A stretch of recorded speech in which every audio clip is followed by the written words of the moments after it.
Hello students, I am Harshita Rathore और मैं आप सबका एचएन अध्ययन पे स्वागत करती हूँ। आज की हमारी वीडियो होगी एक्सप्लेनेशन की वीडियो। हमने रीजनिंग का टेस्ट दिया था, उस टेस्ट की एक्सप्लेनेशन की वीडियो होगी आज की। ठीक है, इसमें हम सभी क्वेश्चंस को एक्सप्लेन कराऊंगी मैं आपको, तो आपके जो भी डाउट्स है वो सब क्लियर हो जाएंगे। ठीक है, सबसे पहला क्वेश्चन था आपका नंबर सीरीज के ऊपर। मिसिंग नंबर सीरीज के क्वेश्चन होते हैं ये, इनको बोलते हैं, इन क्वेश्चन का नाम है मिसिंग नंबर सीरीज। तो आपके एग्जाम में मिसिंग नंबर सीरीज से काफ़ी बार क्वेश्चन आता है और ऑलमोस्ट अभी जो जून वाला एग्जाम हुआ था उसमें तो ऑलमोस्ट हर शिफ्ट के अंदर आपसे एक मिसिंग नंबर सीरीज का तो क्वेश्चन पूछा ही था। ठीक है, तो मिसिंग नंबर सीरीज जो है वो बहुत इंपॉर्टेंट है। रीजनिंग के अंदर आपको उसकी बहुत अच्छे से प्रैक्टिस करनी है। ठीक है, तो पहला क्वेश्चन आपसे पूछा था कि 512, 516, 532, 596 और 852 दिया था आपको नंबर, और एक मिसिंग नंबर था जो आपको फाइंड आउट करना था। ठीक है, तो अब ऐसे नंबर्स को फाइंड आउट करने के लिए या फिर ऐसे क्वेश्चंस को सॉल्व करने के लिए आपको क्या करना चाहिए। सबसे पहले तो आप ये देखोगे कि यहाँ पे 512 हो रहा है, यहाँ पे 516 हो रहा है, यहाँ पे 532 हो रहा है। तो आप इस सीरीज को पढ़ोगे ना तो आपको पता चल जाएगा कि यहाँ पे सब कुछ है ना इंक्रीज हो रहा है, जो नंबर है वो इंक्रीज हो रहा है। यहाँ पे पहले 12 था, फिर 16 हुआ, फिर 32 हुआ। ठीक है, तो यानी कि यहाँ पे नंबर जो है वो इंक्रीज हो रहा है, यानी कि यहाँ पे प्लस हो रहा है। ठीक है, अगर नंबर डिक्रीज होता है यानी कि यहाँ पे कुछ ना कुछ माइनस हो रहा है। ठीक है, तो प्लस माइनस का हमको पहले देखना है कि यहाँ पे इंक्रीज हो रहा है नंबर या फिर यहाँ पे नंबर डिक्रीज हो रहा है। अगर सबसे पहले अगर यहाँ पे ना कोई नंबर होता, ठीक है, और फिर ये अगर इससे छोटा होता, ये इससे छोटा होता, ये इससे छोटा है और फिर ये इससे छोटा है, इसका क्या मतलब है कि यहाँ पे ये आपकी प्लस वाली सीरीज है। ठीक है, यहाँ से नंबर जो है वो इसमें आपका इंक्रीज हो रहा है, फिर इसमें इंक्रीज हो रहा है, फिर इसमें इंक्रीज हो रहा है। ठीक है, लेकिन अगर यहाँ पे मान लो कोई बड़ा नंबर होता और यहाँ पे इससे छोटा दिया हुआ होता, फिर यहाँ पे इससे छोटा होता, फिर यहाँ पे इससे छोटा होता, यानी कि यहाँ पे फिर डिक्रीज हो रहा था नंबर, तो यह होती है आपकी माइनस वाली सीरीज होती। ठीक है, तो हमको पहले प्लस और माइनस को फाइंड आउट करना है कि ये कौन सी वाली सीरीज है, इसमें एडिशन हो रहा है या फिर इसमें सब्सट्रैक्शन हो रहा है। ठीक है, तो यहाँ पे हम देखेंगे कि यहाँ पे एडिशन हो रहा है, नंबर जो है वो इंक्रीज हो रहा है। ठीक है, अब आप देखोगे ध्यान से तो सबसे पहले तो आपको प्लस और माइनस का सीन देखना है। उसके बाद में आपको क्या देखना है, जो दो नंबर्स है उनके बीच का आपको डिफरेंस देखना है। सबसे पहले आप दो नंबर्स के बीच का डिफरेंस देखोगे। जब तक डिफरेंस नहीं देखोगे ना तब तक समझ में ही नहीं आएगा कि यहाँ पे कौन सा पैटर्न लगाया गया है। तो अब हम अगर दो नंबर के बीच का डिफरेंस देखेंगे तो इन दोनों के बीच का डिफरेंस है +4। ठीक है, तो 512 + 4 करेंगे तो 516 हो जाएगा। फिर 16 और 32, 516 और 532 का अगर हम देखेंगे गैप तो वहाँ पे +16 का गैप है। इन दोनों के बीच में +64 का गैप है और इन दोनों के बीच में +256 का गैप है। ठीक है, तो अब आपको एक तो आइडिया मिल गया होगा कि ये क्या है, +4, फिर +16, +64, +256, यानी कि ये क्या हो रहा है, ये भी एक सीरीज बन रही है। किसकी सीरीज बन रही है, ये मल्टीप्लाई 4 की सीरीज बन रही है। ठीक है, ये किसकी सीरीज बन रही है, मल्टीप्लाई 4 की सीरीज बन रही है। अगर हम 4 को 4 से इंटू करेंगे तो 16 आएगा, फिर इसको 4 से इंटू करेंगे तो फिर 64 आएगा, फिर इसको 4 से इंटू करेंगे तो फिर 256 आएगा। यानी कि जो यहाँ पे नंबर है, ठीक है, उसको भी यहाँ पे पहले उस नंबर के लिए हमको इन दोनों के बीच का डिफरेंस देखना होगा। अब डिफरेंस कैसे देखेंगे भाई, नंबर ही नहीं पता है, तो वो डिफरेंस देखने के लिए हमको ये पता है कि यहाँ पे मल्टीप्लाई 4 हुआ है, यहाँ पे मल्टीप्लाई 4 हुआ है, इधर भी मल्टीप्लाई 4 हुआ है, यानी कि इन दोनों नंबर का बीच का डिफरेंस देखने के लिए भी हमको इंटू 4 करना होगा। ठीक है, तो अगर आप 256 से 4 को इंटू करोगे तो आपका आंसर आएगा 1024। ठीक है, इंटू करके देख लेना, 1024 आएगा, 1024। फिर अगर आप 1024 को 852 में प्लस करोगे तो फिर आपका आंसर आएगा 1876, यानी कि ऑप्शन नंबर डी फिर आपका सही होगा। अगला क्वेश्चन भी आपका मिसिंग नंबर सीरीज का ही है। आपको दिया हुआ है 37, 44, 70। ठीक है, फिर आपको यहाँ पे बीच में कॉमा दिया हुआ है 257 एंड 472। ठीक है, अब ज़रूरी नहीं है कि आपको सबसे लास्ट में ही मिसिंग नंबर दे, आपको स्टार्टिंग में भी दे सकते हैं, आपको बीच में भी दे सकते हैं, आपको लास्ट में भी दे सकते हैं, कहीं पे भी दे सकते हैं। ठीक है, इसका सोल्यूशन क्या है, अगेन हमको क्या करना है, इनके बीच का सबसे पहले डिफरेंस चेक करना है। इन दोनों के बीच का डिफरेंस क्या है, +7 है। इन दोनों के बीच का डिफरेंस क्या है, +26 है। इन दोनों के बीच का डिफरेंस हमको पता ही नहीं है क्योंकि ये नंबर हमको पता ही नहीं है। ठीक है, और इन दोनों के बीच का डिफरेंस क्या है, +215 है। ठीक है, अब आप अगर इस नेक्स्ट वाले डिजिट को देखोगे +7 +26 तो आपको पता चलेगा कि ये जो 7 है ये क्या है, 2 का क्यूब -1 है। ठीक है, जो 26 है वो है आपका 3 का क्यूब -1 और जो 215 है वो है आपका 6 का क्यूब -1।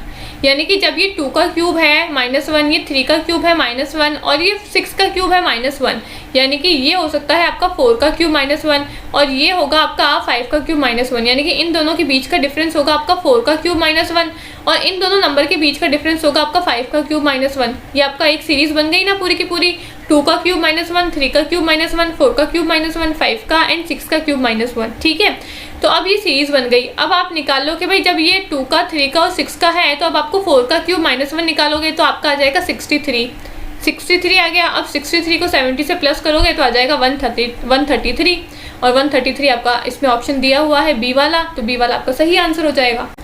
तो अब नेक्स्ट क्वेश्चन देखते हैं। नेक्स्ट क्वेश्चन में लिखा है 512,489, यहाँ पे दिया हुआ है हमको मिसिंग नंबर जो हमको फाइंड आउट करना है। फिर दिया हुआ है 429, 392 और 351। तो हमको बताना है कि ये जो यहाँ पे मिसिंग नंबर है यहाँ पे कौन सा नंबर आएगा इन पांचों ऑप्शन में से। ठीक है, 4 ऑप्शन दिए हैं, ई वाला बोला है आपको नन ऑफ दी अबव। ठीक है, अब इसका सोल्यूशन ये है कि अगर आप, मैंने बताया सबसे पहले आपको क्या फाइंड आउट करना है, इन दोनों के बीच का जो भी नंबर है उन नंबर के बीच का आपको डिफरेंस फाइंड आउट करना है।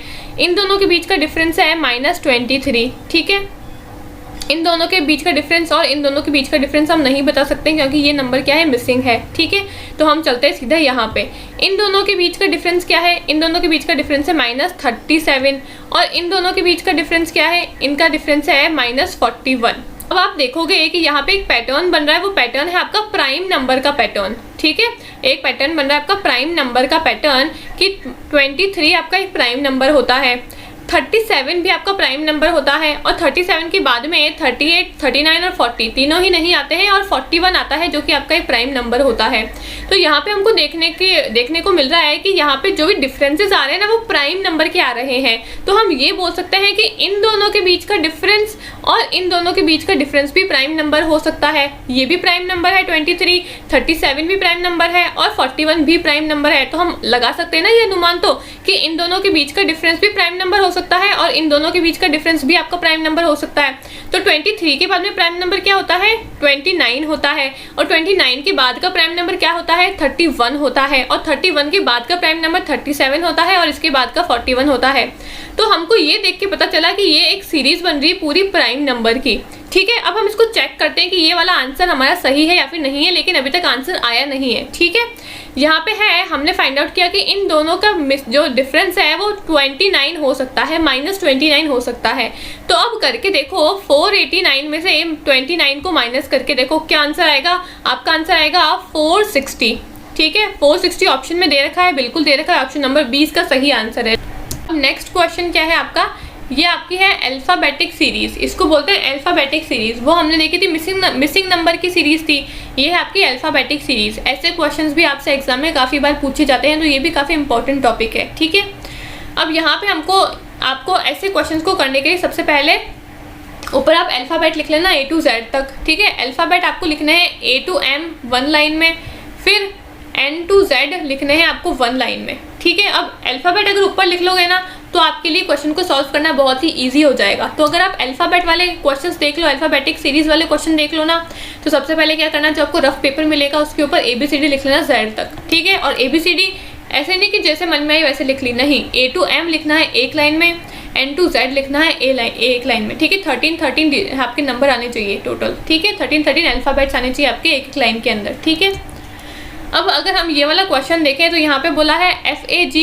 GAF HAI IAH, तो नेक्स्ट डिजिट क्या होगी ये हमसे पूछा है। ठीक है, तो अब यहाँ पे देखोगे ध्यान से तो पता चलेगा FGHI, यानी कि नेक्स्ट डिजिट क्या होगी आपकी, J हो जाएगी। ठीक है, तो अब J किस में है, ये नहीं है J, ये नहीं है J, एलिमिनेट कर दो। बचे कौन से, 2 ऑप्शन बचे हैं। ठीक है, अब फिर क्या आ रहा है, A आ रहा है, A इसमें भी है, सेकेंड नंबर पे A इसमें भी है, इसमें भी है, यानी कि इसमें भी आपका J और A हो जाएगा। ठीक है, क्योंकि A का था, हमको कुछ कॉमन सेंस नहीं लगाना है, इसमें आपको लिखा हुआ है कि भाई सब में ही सेकंड नंबर पे A है, तो हमारे वाले नंबर में भी सेकंड नंबर पे A ही आएगा। अब देख लो A किस में है, अच्छा इसमें भी है, इसमें भी है। ठीक है, अब हमको देखना है कि या तो लास्ट में K आएगा या फिर लास्ट में I आएगा। ठीक है, अब यहाँ पे देखो, यहाँ पे है G, यहाँ पे है F, यहाँ पे है I, यहाँ पे है H, तो यहाँ पे क्या नंबर आएगा, यहाँ पे कौन सी डिजिट आएगी। अब चलो, अब अल्फ़ाबेट जो हमने ABCD लिखी थी ना उसकी तरफ, तो सबसे पहले है G, उसके बाद में है F तो यहाँ पे देखें हम G, उससे पहले है आपका F, ठीक है। उसके बाद में क्या है, F के पहले है, F के बाद में है I, ठीक है। तो G से पहले -1 किया तो आया आपका F, ठीक है। फिर F के बाद में दो डिजिट को छोड़ के आपका आया I, यानी कि +2 करा। फिर -1 के बाद में सीरीज क्या बन रही है, +2 करेंगे हम, तो आया आपका I, ठीक है। उसके बाद में क्या किया हमने, I के बाद में है H। अब देखो H क्या सीन बन रहा है, H फिर से इससे पहले है, यानी कि फिर से -1 करेंगे तो आएगा H, यानी कि अब ये सीरीज बन रही है आपकी -1 +2 -1, यानी कि बाद में क्या होगा, अब आएगा आपका +2।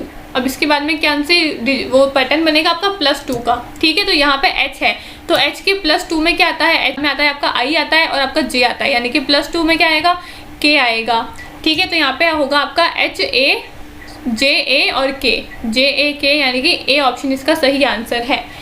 नेक्स्ट क्वेश्चन देखो, ELFA GLHA ILJA, फिर डैश दिया हुआ है MLNA, ठीक है। यहाँ पे आपका ये भी अल्फ़ाबेटिक सीरीज़ है। अब आपको क्या करना है, इसके लिए भी आपको ऊपर ABCD लिख लेनी है पूरी की पूरी, ठीक है। अब आप यहाँ पे देखोगे ध्यान से, तो यहाँ पे लिखा हुआ है E, F छोड़ना है, फिर G, H छोड़ना है, फिर I, फिर J छोड़ना है, K और L छोड़ना है M, यानी कि एक डिजिट को छोड़ के हमको नेक्स्ट वाला डिजिट लेना है, ठीक है। तो यहाँ पे क्या आ गया हमारा, यहाँ पे K आ गया हमारा, ठीक है। अब K किसके अंदर है, ये एलिमिनेट कर दो, ये एलिमिनेट कर दो, बचे कौन से, 2 ऑप्शन बचे हैं अब, ठीक है। या तो B में से आंसर होगा या फिर D में से आंसर होगा।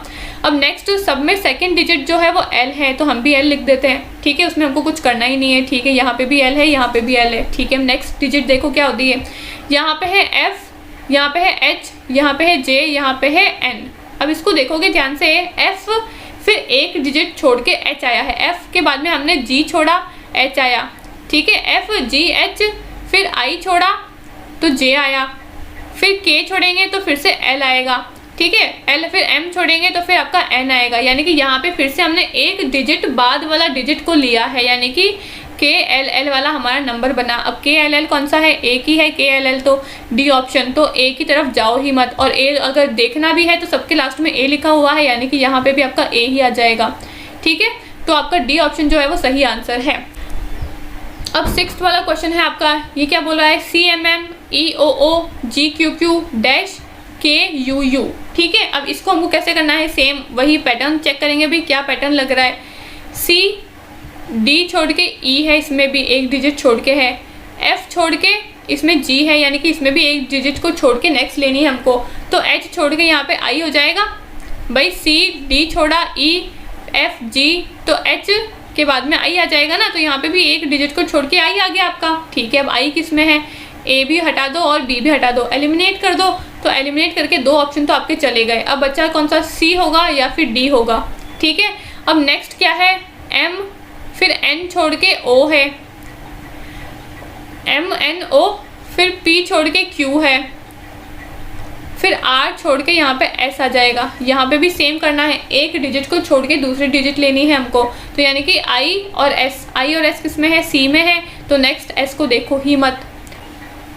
अब नेक्स्ट क्वेश्चन क्या बोला है, QPO NML KJI dash EDC, ठीक है। अब इसमें देखो, इसमें क्या हो रहा है, यहाँ पे अगर आप इस वाले क्वेश्चन को देखोगे तो यहाँ पे भी हमको पहले पैटर्न फाइंड आउट करना है। तो हमने देखा आगे, अगर हमने क्या देखा कि यहाँ पे एक Q है, फिर यहाँ पे N है, यहाँ पे K है और यहाँ पे E है। इस वाले डिजिट में क्या हो रहा है, इस वाले क्वेश्चन में क्या हो रहा है, जो आपके अल्फ़ाबेट है ना वो डिक्रीज हो रहे हैं, ठीक है। पहले Q है, N उससे पहले आता है, K उससे पहले आता है, E उससे भी पहले आता है, ठीक है। यानी कि यहाँ पे जो अल्फ़ाबेट है वो इंक्रीज नहीं हो रहे हैं, वो डिक्रीज हो रहे हैं। और कितने नंबर पे डिक्रीज हो रहे हैं, -2 हो रहा है, ठीक है। Q का -2 करोगे तो N आएगा, फिर -2 करोगे तो फिर K आएगा, फिर -2 करोगे तो H आएगा, फिर -2 करोगे तो आपका E आएगा, ठीक है। तो यानी कि पहला डिजिट होगा आपका H। अब देख लो H किस में है, ये भी हटा दो, ये भी हटा दो और G भी हटा दो, बचा कौन सा, A ऑप्शन बचा। बस अब पीछे का हमको देखना ही नहीं है। अब अगला क्वेश्चन बोला है आपका, ये कोडिंग डिकोडिंग वाले क्वेश्चन है, ऐसे क्वेश्चन भी काफ़ी ज़्यादा पूछे जाते हैं, ठीक है। अब आपसे पूछ रहा है कि ये रैशनल इज रिटन एज टेरनोइल, ठीक है। रैशनल लिखा हुआ है TARNOILA, ठीक है। तो हम ब्रूटल को क्या लिखेंगे, ये हमसे पूछा है। अगर रैशनल को हम अगर ऐसे लिखते हैं तो हम फिर ब्रूटल को कैसे लिखेंगे, ये हमसे पूछा है, ठीक है। इसमें क्या पैटर्न बन रहा है, इसमें ये पैटर्न बन रहा है कि यहाँ पे सब अपनी पोजीशन को चेंज कर रहे हैं, लेकिन जो बीच वाला डिजिट है वो सेम टू सेम रहेगा। फिर नेक्स्ट वाले में भी ओ जो है वो सेम टू सेम रहेगा, लेकिन उसके आसपास वाले जो नंबर है, जो अल्फ़ाबेट है, वो अपनी पोजीशन को चेंज करेंगे। ठीक है, यहाँ पे भी ए और एल में पोजीशन में चेंज हो रहा है। तो हम ब्रूटल को कैसे लिखेंगे, तो यहाँ पे भी क्या करो, 3 3 का पेयर बना लो। ये हमने इसका पेयर बना लिया, ये हमने इसका पेयर बना लिया। ठीक है, अब यहाँ पे भी क्या होगा, 3 का पेयर बना लिया। जो आर है, जो बीच वाला डिजिट है, वो तो सेम टू सेम रहेगा, यानी कि आर का आर ही हो जाएगा। यू जो है वो यहाँ पे आ जाएगा, बी जो है वो यहाँ पे आ जाएगा, यानी कि स्टार्टिंग का क्या नंबर बन गया, यू आर बी नंबर बन गया। फिर देखेंगे तो फिर क्या बन गया, अगले 3 पेयर में ए का सेम टू सेम, ए का नीचे ए ही रहेगा, लेकिन टी जो है वो लास्ट में आ जाएगा, एल जो है वो यहाँ पे चला जाएगा, वो आगे आ जाएगा, पहले आ जाएगा। तो पीछे क्या नंबर बन रहा है, एल ए टी, यानी कि ये क्या बन रहा है आपका U R B L A T, यानी कि U R B L A T कौन सा ऑप्शन है, बी ऑप्शन है। अब नेक्स्ट क्वेश्चन में भी सेम यही आपका पैटर्न है, कोडिंग डिकोडिंग वाला। PURPOSE अगर हम पर्पस को लिखेंगे इस तरीके से, तो हम वाटर को कैसे लिखेंगे, वो है ना। तो अब यहाँ पे भी आपको देखने को मिलेगा कि अपनी पोजीशन जो है वो चेंज कर रहे हैं सभी अल्फ़ाबेट्स। ठीक है, P की पोजीशन फर्स्ट पे थी, वो सेकंड पे आ गया, U सेकंड पे था, वो फर्स्ट पे आ गया, ये आपका बन गया एक पेयर। ठीक है, फिर नेक्स्ट पेयर में देखेंगे R की पोजीशन फर्स्ट पे थी, वो सेकंड पे आ गया, P सेकंड पे था, वो फर्स्ट पे आ गया, यानी कि ये बन गया आपका एक पेयर। और जो पीछे के डिजिट है, पीछे के जो आपके अल्फ़ाबेट है, वो OSE और OSE सेम टू सेम है। ठीक है, तो यहाँ पे भी दो यहाँ पे भी आप पेयर बना लो, 2 का पेयर ये बन गया और 2 का पेयर ये बन गया। ठीक है, पीछे वाला नंबर सेम था, यानी कि R का R ही लिखा जाएगा। ठीक है, तो लास्ट में R किस में आ रहा है, देख लो, इसमें तो नहीं आ रहा है, ना ही इसमें आ रहा है, लेकिन C में भी आ रहा है लास्ट में R, और D में भी आ रहा है लास्ट में R। ठीक है, तो अब पहले वाले डिजिट को क्या करो, उल्टा कर दो बस। ए की पोजीशन सेकंड पे थी, तो ए को फर्स्ट पे ले आओ, W फर्स्ट पे था तो W को सेकंड पे ले आओ। फिर सेम यहाँ पे करो, T जो था वो फर्स्ट पे था, तो T को सेकंड पे ले आओ, E सेकंड पे था तो E को फर्स्ट पे ले आओ। तो क्या बनेगा, AWEETR, ऑप्शन नंबर सी इसका सही आंसर है। अब नेक्स्ट क्वेश्चन है कि इफ़ काम रिटर्न एज ZDIP, तो हम ईयर को कैसे लिखेंगे। अगर यहाँ पे आप क्या करो, यहाँ पे भी आपको इसका पैटर्न चेक करना पड़ेगा कि जो काम है उसको ZDIP हमने किस तरीके से लिखा है। अब आप यहाँ पे देखोगे कि C को अगर हम -3 करेंगे तो आपका Z आएगा। ठीक है, A को अगर हम +3 करेंगे तो आपका D आएगा, यानी कि पहले क्या हुआ, -3 बना, फिर A को अगर हम +3 करेंगे तो आपका D आएगा, यानी कि फिर क्या बना, आपका +3 बना। ठीक है, फिर अगर हम L को -3 करेंगे तो आपका I बनेगा, यानी कि -3 फिर से आया। ठीक है, फिर अगर हम M को +3 करेंगे तो आपका P आ जाएगा, यानी कि फिर +3 बना। ठीक है, तो यहाँ पे क्या पैटर्न बन रहा है, यहाँ पे बना -3 +3 -3 +3, ये आपका एक पैटर्न बन रहा है। तो यहाँ पे ईयर में भी सेम टू सेम लगाओ, Y का -3 करेंगे तो V आएगा। ठीक है, अब V किस में है, सबसे पहले देख लो, ऑप्शन नंबर A हटा दो, ऑप्शन नंबर B हटा दो। ठीक है, अब E को अगर हम प्लस करेंगे 3 से तो H आ जाएगा। ठीक है, अब नेक्स्ट में H, इसमें भी H है, इसमें भी H है। ठीक है, अब A को अगर हम -3 करेंगे तो आपका X आ जाएगा। अब X किस में है, X है आपका C वाले ऑप्शन में। नेक्स्ट क्वेश्चन है आपका, अगर हम ईजियर को TGKUCG ऐसे लिखते हैं तो हम फिर कटर को कैसे लिखेंगे वो हमको बताना है। ठीक है, तो आप देखोगे कि R में अगर आप +2 करोगे तो आपका T आ जाएगा, फिर आप E में अगर +2 करोगे तो आपका G आ जाएगा, फिर आप I में +2 करोगे तो आपका K आ जाएगा, आप S में +2 करोगे तो आपका U आ जाएगा, आप A में +2 करोगे तो आपका 3 आ जाएगा, और आप अगर E में +2 करोगे तो आपका G आ जाएगा। यानी कि यहाँ पे आप पीछे से आपको नंबर चेक करना है, आपको स्टार्टिंग E से नहीं देखना है, आपको कहाँ से देखना है, R से देखना है। और क्या करना है, R से +2 करा तो आपका T आ रहा है, E से +2 करा तो G आ रहा है, ऐसे सब में +2 करा तो आपका ये पूरा का पूरा नंबर बन गया। यानी कि दूसरे नंबर को, कटर को भी आपको सेम तरीके से देखना है। R को +2 करोगे तो सेम T आ जाएगा, E को +2 करोगे तो आपका G आ जाएगा। ठीक है, T को +2 करा तो आपका V आ गया, फिर T को +2 करा तो फिर आपका V आ गया, U में +2 करोगे तो W आ जाएगा, और C में +2 करोगे तो आपका E आ जाएगा। यानी कि यहाँ पे +2 हो रहा है, लेकिन कहाँ से, आपको बैक से चेक करना है, ना कि फ्रंट से। ठीक है, तो ये होगा आपका ऑप्शन नंबर C, TGVVWE इसका सही आंसर होगा। यानी कि हम कटर को कैसे लिखेंगे, TGVVWE ऐसे लिखेंगे हम कटर को। ठीक है, नेक्स्ट क्वेश्चन बोला है कि अगर हम दिल्ली को 73541 इस तरीके से लिखते हैं तो फिर हम और अगर हम कैलकाटा को 82589 662 इस तरीके से लिख रहे हैं तो हम कैलिकुट यानी कि CALICUT को कैसे लिखेंगे? ये काफ़ी इजी क्वेश्चन है। अब इस क्वेश्चन को आप देखोगे तो आपको काफ़ी सारे नंबर्स लिखे हुए हैं, ठीक है। हमको फाइंड आउट करना है C का, A का, L का, I का, C, U और T का नंबर हमको फाइंड आउट करना है, ठीक है। तो अब यहाँ पे देखोगे C का नंबर क्या बताया हुआ है, 8 बताया हुआ है, तो आप 8 लिख लो, सिंपल सा। आपको कुछ फाइंड आउट नहीं करना है, जो नंबर दिया हुआ है सिर्फ वो का वो ही आपको उतारना है नीचे। A का क्या नंबर बताया हुआ है, A का नंबर यहाँ पे 2 बताया हुआ है, तो यानी कि 8 के बाद में A का नंबर 2 हो जाएगा। फिर L का क्या नंबर बताया हुआ है, L का नंबर 5 बताया हुआ है, तो ठीक है भाई 5 लिख लेते हैं हम, ठीक है। फिर I का क्या नंबर बताया हुआ है, I का 1 बताया हुआ है, तो फिर 1 लिख लो।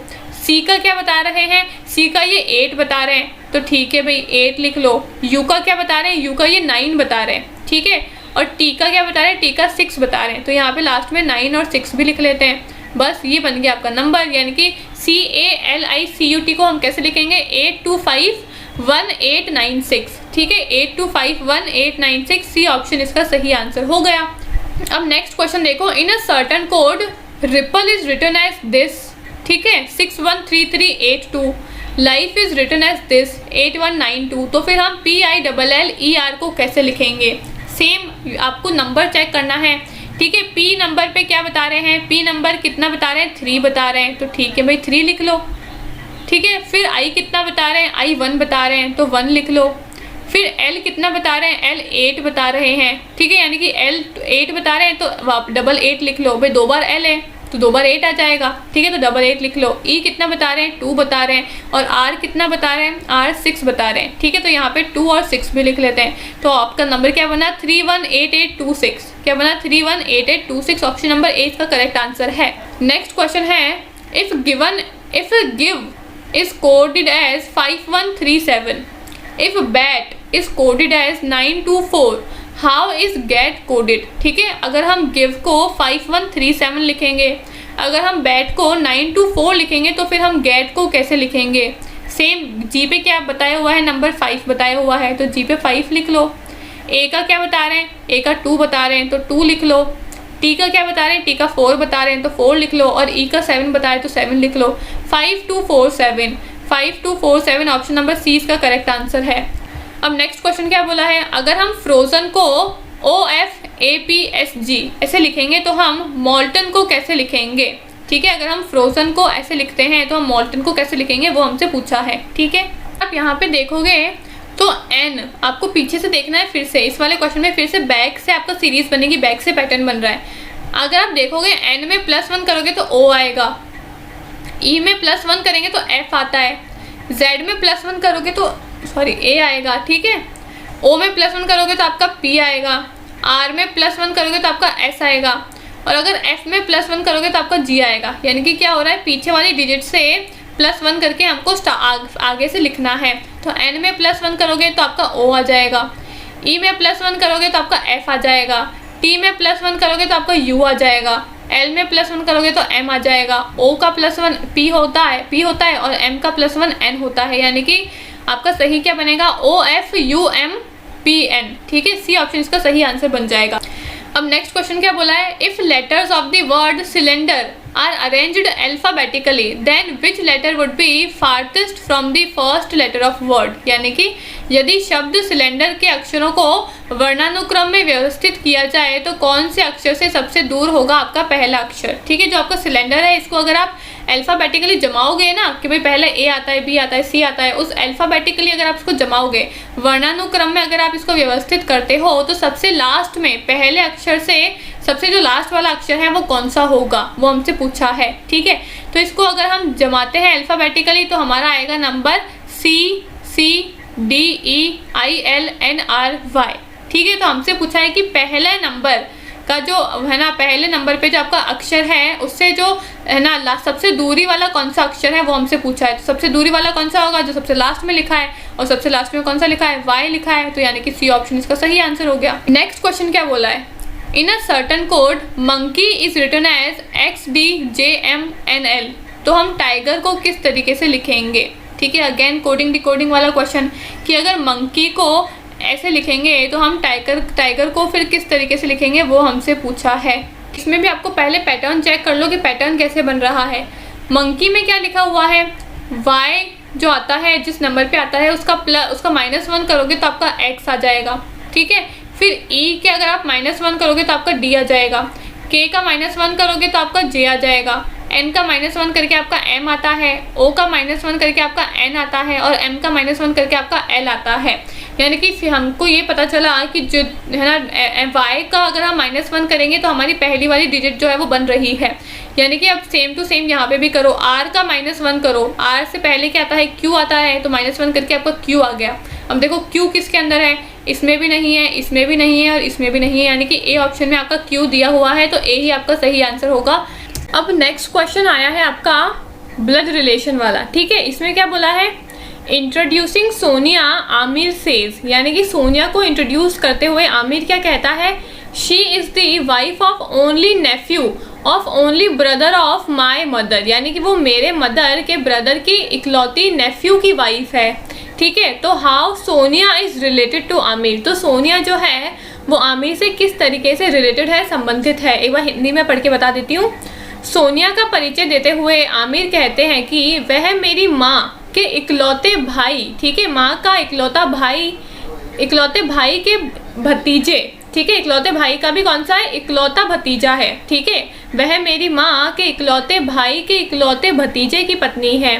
तो सोनिया आमिर से कैसे संबंधित है हमको ये बताना है, ठीक है। वाइफ है, सिस्टर इन लॉ है या फिर डेटा इज इनएडिक्वेट, ठीक है। तो अब हमको यहाँ पे क्या बोला है, फिर से ध्यान से क्वेश्चन को पढ़ो और ब्लड रिलेशन वाले क्वेश्चन को सॉल्व करने के लिए, यानी कि ऐसे क्वेश्चंस को सॉल्व करने के लिए आप क्वेश्चन को अपने आप से जोड़ के देख लेना, ठीक है। अब यहाँ पे क्या बोला है, सोनिया का परिचय देते हुए आमिर क्या बोल रहे हैं, तो आप समझ लो कि आमिर आप खुद हो और आप कोई लड़की है, सोनिया उसका परिचय दे रहे हो, ठीक है। अब पहली लाइन से हम शुरू करते हैं। आमिर बोल रहे हैं कि वह मेरी माँ के इकलौते भाई, ठीक है। अब यहाँ पे समझो मेरी माँ का इकलौता भाई यानी कि मेरी मम्मी के भाई। अब आप लोग अपनी मम्मी को समझ लो, ठीक है। मैं यहाँ पे बोलूँगी कि यहाँ पे मेरी मम्मी के भाई मतलब मेरे कौन हुए, मामोसा हुए। आपकी मम्मी के भाई आपके कौन है, मामोसा हुए, ठीक है। यहाँ पे बोल रहे हैं वह मेरी मम्मी के इकलौते भाई के इकलौते भतीजे, यानी कि मेरे मामोसा का इकलौता भतीजा। इकलौता कब होता है, इकलौता मतलब सिर्फ एक ही है वो और कोई दूसरा नहीं है, सिर्फ एक ही है। तो मेरी मम्मी का इकलौता भाई कौन सा हो गया, मेरा मामोसा हो गया। और मेरे मामोसा के इकलौते भतीजा या भतीजी जो है वो उसमें भतीजा पूछा है, तो इकलौता भतीजा कौन हो गया, मेरी मम्मी के ही तो बच्चे होंगे ना इकलौते भतीजे। तो वो क्या बोला है, इकलौता भतीजे की पत्नी है, ठीक है। मेरे जो मामोसा है उनके इकलौते भतीजे की पत्नी है। इकलौता भतीजा कौन होगा, मामोसा की जो बहन होगी, बहन कौन है, मेरी मम्मी है। तो मेरी मम्मी का जो लड़का है उनकी पत्नी है, ठीक है। मेरी मम्मी का जो लड़का है उनकी क्या है, पत्नी है, कौन, सोनिया। तो यहाँ पे पूछा है सोनिया आमिर से कैसे संबंधित है। तो यहाँ पे ये जो भतीजा है ना, ये जो बात हुई है इकलौता भतीजा, ये और कोई नहीं है, ये आमिर खुद ही है। अब ध्यान से देखो, आमिर ही तो बोल रहा है कि वह मेरी मम्मी के इकलौते भाई, यानी कि यहाँ पे आमिर खुद बोल रहा है कि मेरी मम्मी के इकलौते भाई यानी कि मेरे मामोसा, और इकलौते भाई का भतीजा यानी कि वापस से मेरे मामोसा के जो मेरी बहन है, मामोसा की जो बहन है यानी कि मेरी जो मम्मी है उनका इकलौता, मेरे मामोसा का इकलौता भतीजा। अब वो भतीजा कौन है, उसकी मामोसा की बहन का बेटा। अब वो बहन का बेटा कौन है, आमिर खुद ही तो है, वो खुद ही तो बोल रहा है मेरी माँ, तो यानी कि उसकी बहन का बेटा कौन हुआ, इकलौता, आमिर खुद ही है। और यहाँ पे बताया हुआ है कि इकलौते भतीजे की कौन है, वो सोनिया पत्नी है, यानी कि आमिर की क्या है, वो पत्नी है। तो हमको बताना है कि सोनिया आमिर से कैसे संबंधित है। साफ साफ बताया हुआ है कि वो कैसे संबंधित है, उसकी पत्नी है, यानी कि ऑप्शन नंबर ए इसमें करेक्ट आंसर होगा। अब नेक्स्ट क्वेश्चन क्या बोला है, A's son B is married with C, ठीक है। ए का जो बेटा है बी, उसने सी से शादी कर ली, ठीक है, उसकी सी से शादी हुई है। हुज सिस्टर डी, ठीक है। अब सी की सिस्टर कौन है, डी, इज मैरिड टू ई। अब इसने किससे शादी हुई है, इसकी ई से शादी हुई है। E the brother of B, E कौन है, ई बी का भाई है। How D is related to A, यानी कि जो ये डी है ये इस ए से कैसे संबंधित है वो हमको बताना है। हिंदी में बता देती हूँ एक बार। ए के बेटे बी की शादी सी से हुई है, जिसकी बहन डी की शादी बी के भाई ई से हुई है। डी ए से कैसे संबंधित है, सिस्टर है, डॉटर इन लॉ है, सिस्टर इन लॉ है या फिर कज़न है, ये हमको बताना है, ठीक है। तो आप इसको भी क्या करो, अपने या तो ब्लड रिलेशन से आप खुद है ना इसको रिलेट कर लो, या फिर आप इसका डायग्राम बना सकते हो। अब यहाँ पे क्या बोला है, ए के बेटे बी की शादी, ठीक है। तो पहला ए बनाओ, ठीक है भाई, ए हमने बना लिया। ए का बेटा बोला है, यानी कि ये इसकी नेक्स्ट जनरेशन में आ जाएगा, ठीक है। अब आपको हमेशा ये ध्यान रखना है, आपकी मम्मी आपसे पहले वाली जनरेशन में है, फिर आप आए, फिर आपके जो बच्चे होंगे वो आपसे नेक्स्ट वाली जनरेशन में आएंगे, ठीक है। तो आपका जो पहले वाली जनरेशन है उसको हमेशा ऊपर लिखना है, फिर नीचे वाली जनरेशन को आपको नीचे लिखना है, और फिर नीचे वाली जनरेशन को आपको उससे नीचे लिखना है। इससे होगा क्या, इससे आपको आसानी रहेगी, आपको कंफ्यूजन नहीं होगा कि भाई ये कौन सी जनरेशन में आ रहे हैं, ठीक है। आप यहाँ पे कुछ लिखोगे और यहाँ पे कुछ लिखोगे तो समझ जाओगे कि भाई ये क्या है, ये पोता और पोती होगी, और ये क्या है, ये एक उससे ऊपर वाली जनरेशन है यानी कि उसके पेरेंट्स, और ये उससे ऊपर वाली जनरेशन है यानी कि उसके ग्रैंड पेरेंट्स, ठीक है। तो आपको कंफ्यूजन नहीं रहेगा कि भाई पेरेंट्स कौन है और बच्चे कौन है, पोता पोती कौन है, ग्रैंड पेरेंट्स कौन है, ठीक है। तो ऐसे डायग्राम बनाओगे तो आपको ईजी रह जाएगा, ठीक है। और एक तो आपको ये डायग्राम बनाना है, ठीक है। उसके बाद में आपको एक ध्यान रखना है प्लस और माइनस के साइन का, ठीक है। जब भी लड़की की बात हो तो आपको माइनस का साइन लगाना है, जब भी लड़के की बात हो तो आपको प्लस का साइन लगाना है, ठीक है। अब अगर यहाँ पे बोला होता कि ए एक लड़का है तो आप ए के सामने ए प्लस का साइन लगा देते। अब यहाँ पे आपको लिखना नहीं पड़ेगा कि ए एक लड़का है, वहाँ पे आप एग्जाम में पूरा लाइन नहीं लिख के सॉल्व करोगे, ए के सामने प्लस लगा दो। और हमेशा याद रखना है कि प्लस किसके लिए लगता है, लड़के के लिए लगता है, यानी कि ए जो है वो लड़का है, ठीक है। अब सपोज यहाँ पे बोला होता कि डी एक लड़की है तो डी के सामने माइनस लगा दो, ठीक है। अभी आप समझ जाते कि डी क्या है, एक लड़की है, ठीक है। तो आपको प्लस और माइनस का ध्यान रखना है, और आपको जनरेशन वाले में क्या करना है, जो आपसे सबसे बड़ी वाली जनरेशन है उसको ऊपर लिखना है, छोटी वाली को उससे नीचे, फिर उससे छोटी वाली को उससे नीचे लिखना है, ठीक है। अब ऐसे ही हम क्या करते हैं, इस वाले डायग्राम को फॉर्म करते हैं। यहाँ हम देखते हैं यहाँ पे क्या बोला है, ए के बेटे बी की शादी सी से हुई है, यानी कि ए यहाँ पे आ जाएगा, ठीक है। जैसे कि मैंने आपको बताया था बड़ी जनरेशन है तो ऊपर लिखना है, छोटी जनरेशन तो उसको नीचे लिखना है। ए के बेटे बी, यानी कि ए बी का बेटा है तो बी नीचे लिख लो, ठीक है। अब बी क्या है, बेटा है, तो यहाँ पे प्लस का साइन लगा दो, ठीक है। बी की शादी सी से हुई है, बी की शादी सी से हुई है, यानी कि बी अगर लड़का है तो सी लड़की ही होगी, ठीक है। चलो भाई लड़की हो गई तो हमने माइनस का साइन लगा दिया, ठीक है। ये दोनों हस्बैंड वाइफ है। सी से हुई है जिसकी बहन डी है, अब सी की बहन जो है वो डी है, ठीक है, सी की बहन डी है। डी की शादी बी के भाई ई से हुई है। अब बी का भाई कौन है, बी का भाई ई हो गया, ये भी कौन है, ये भाई है। और इसकी शादी किससे हुई है, डी से हुई है, यानी कि जब ई लड़का है तो डी कौन होगी, डी लड़की होगी, ऑब्वियस सी बात है। हस्बैंड वाइफ है ना, तो ई अगर हस्बैंड है तो डी क्या होगी, वाइफ होगी, तो डी लड़की हो गई, ई लड़का हो गया। अब हमसे पूछा है डी ए से कैसे संबंधित है, ये हमसे पूछा है, डी जो है वो इस ए से कैसे संबंधित है।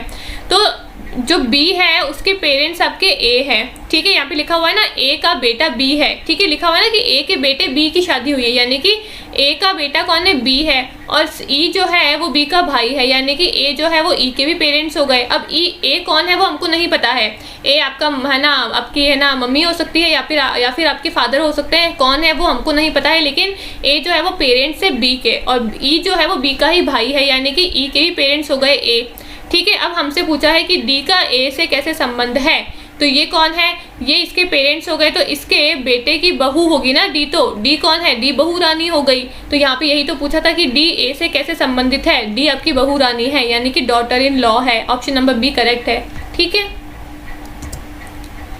अब नेक्स्ट क्वेश्चन है आपका डायरेक्शन वाला, ठीक है। नेक्स्ट क्वेश्चन आपका डायरेक्शन वाला, इसमें आपको ध्यान रखना है डायग्राम का, डायग्राम आपको बहुत ही ध्यान से बनाना है इसके अंदर, ठीक है।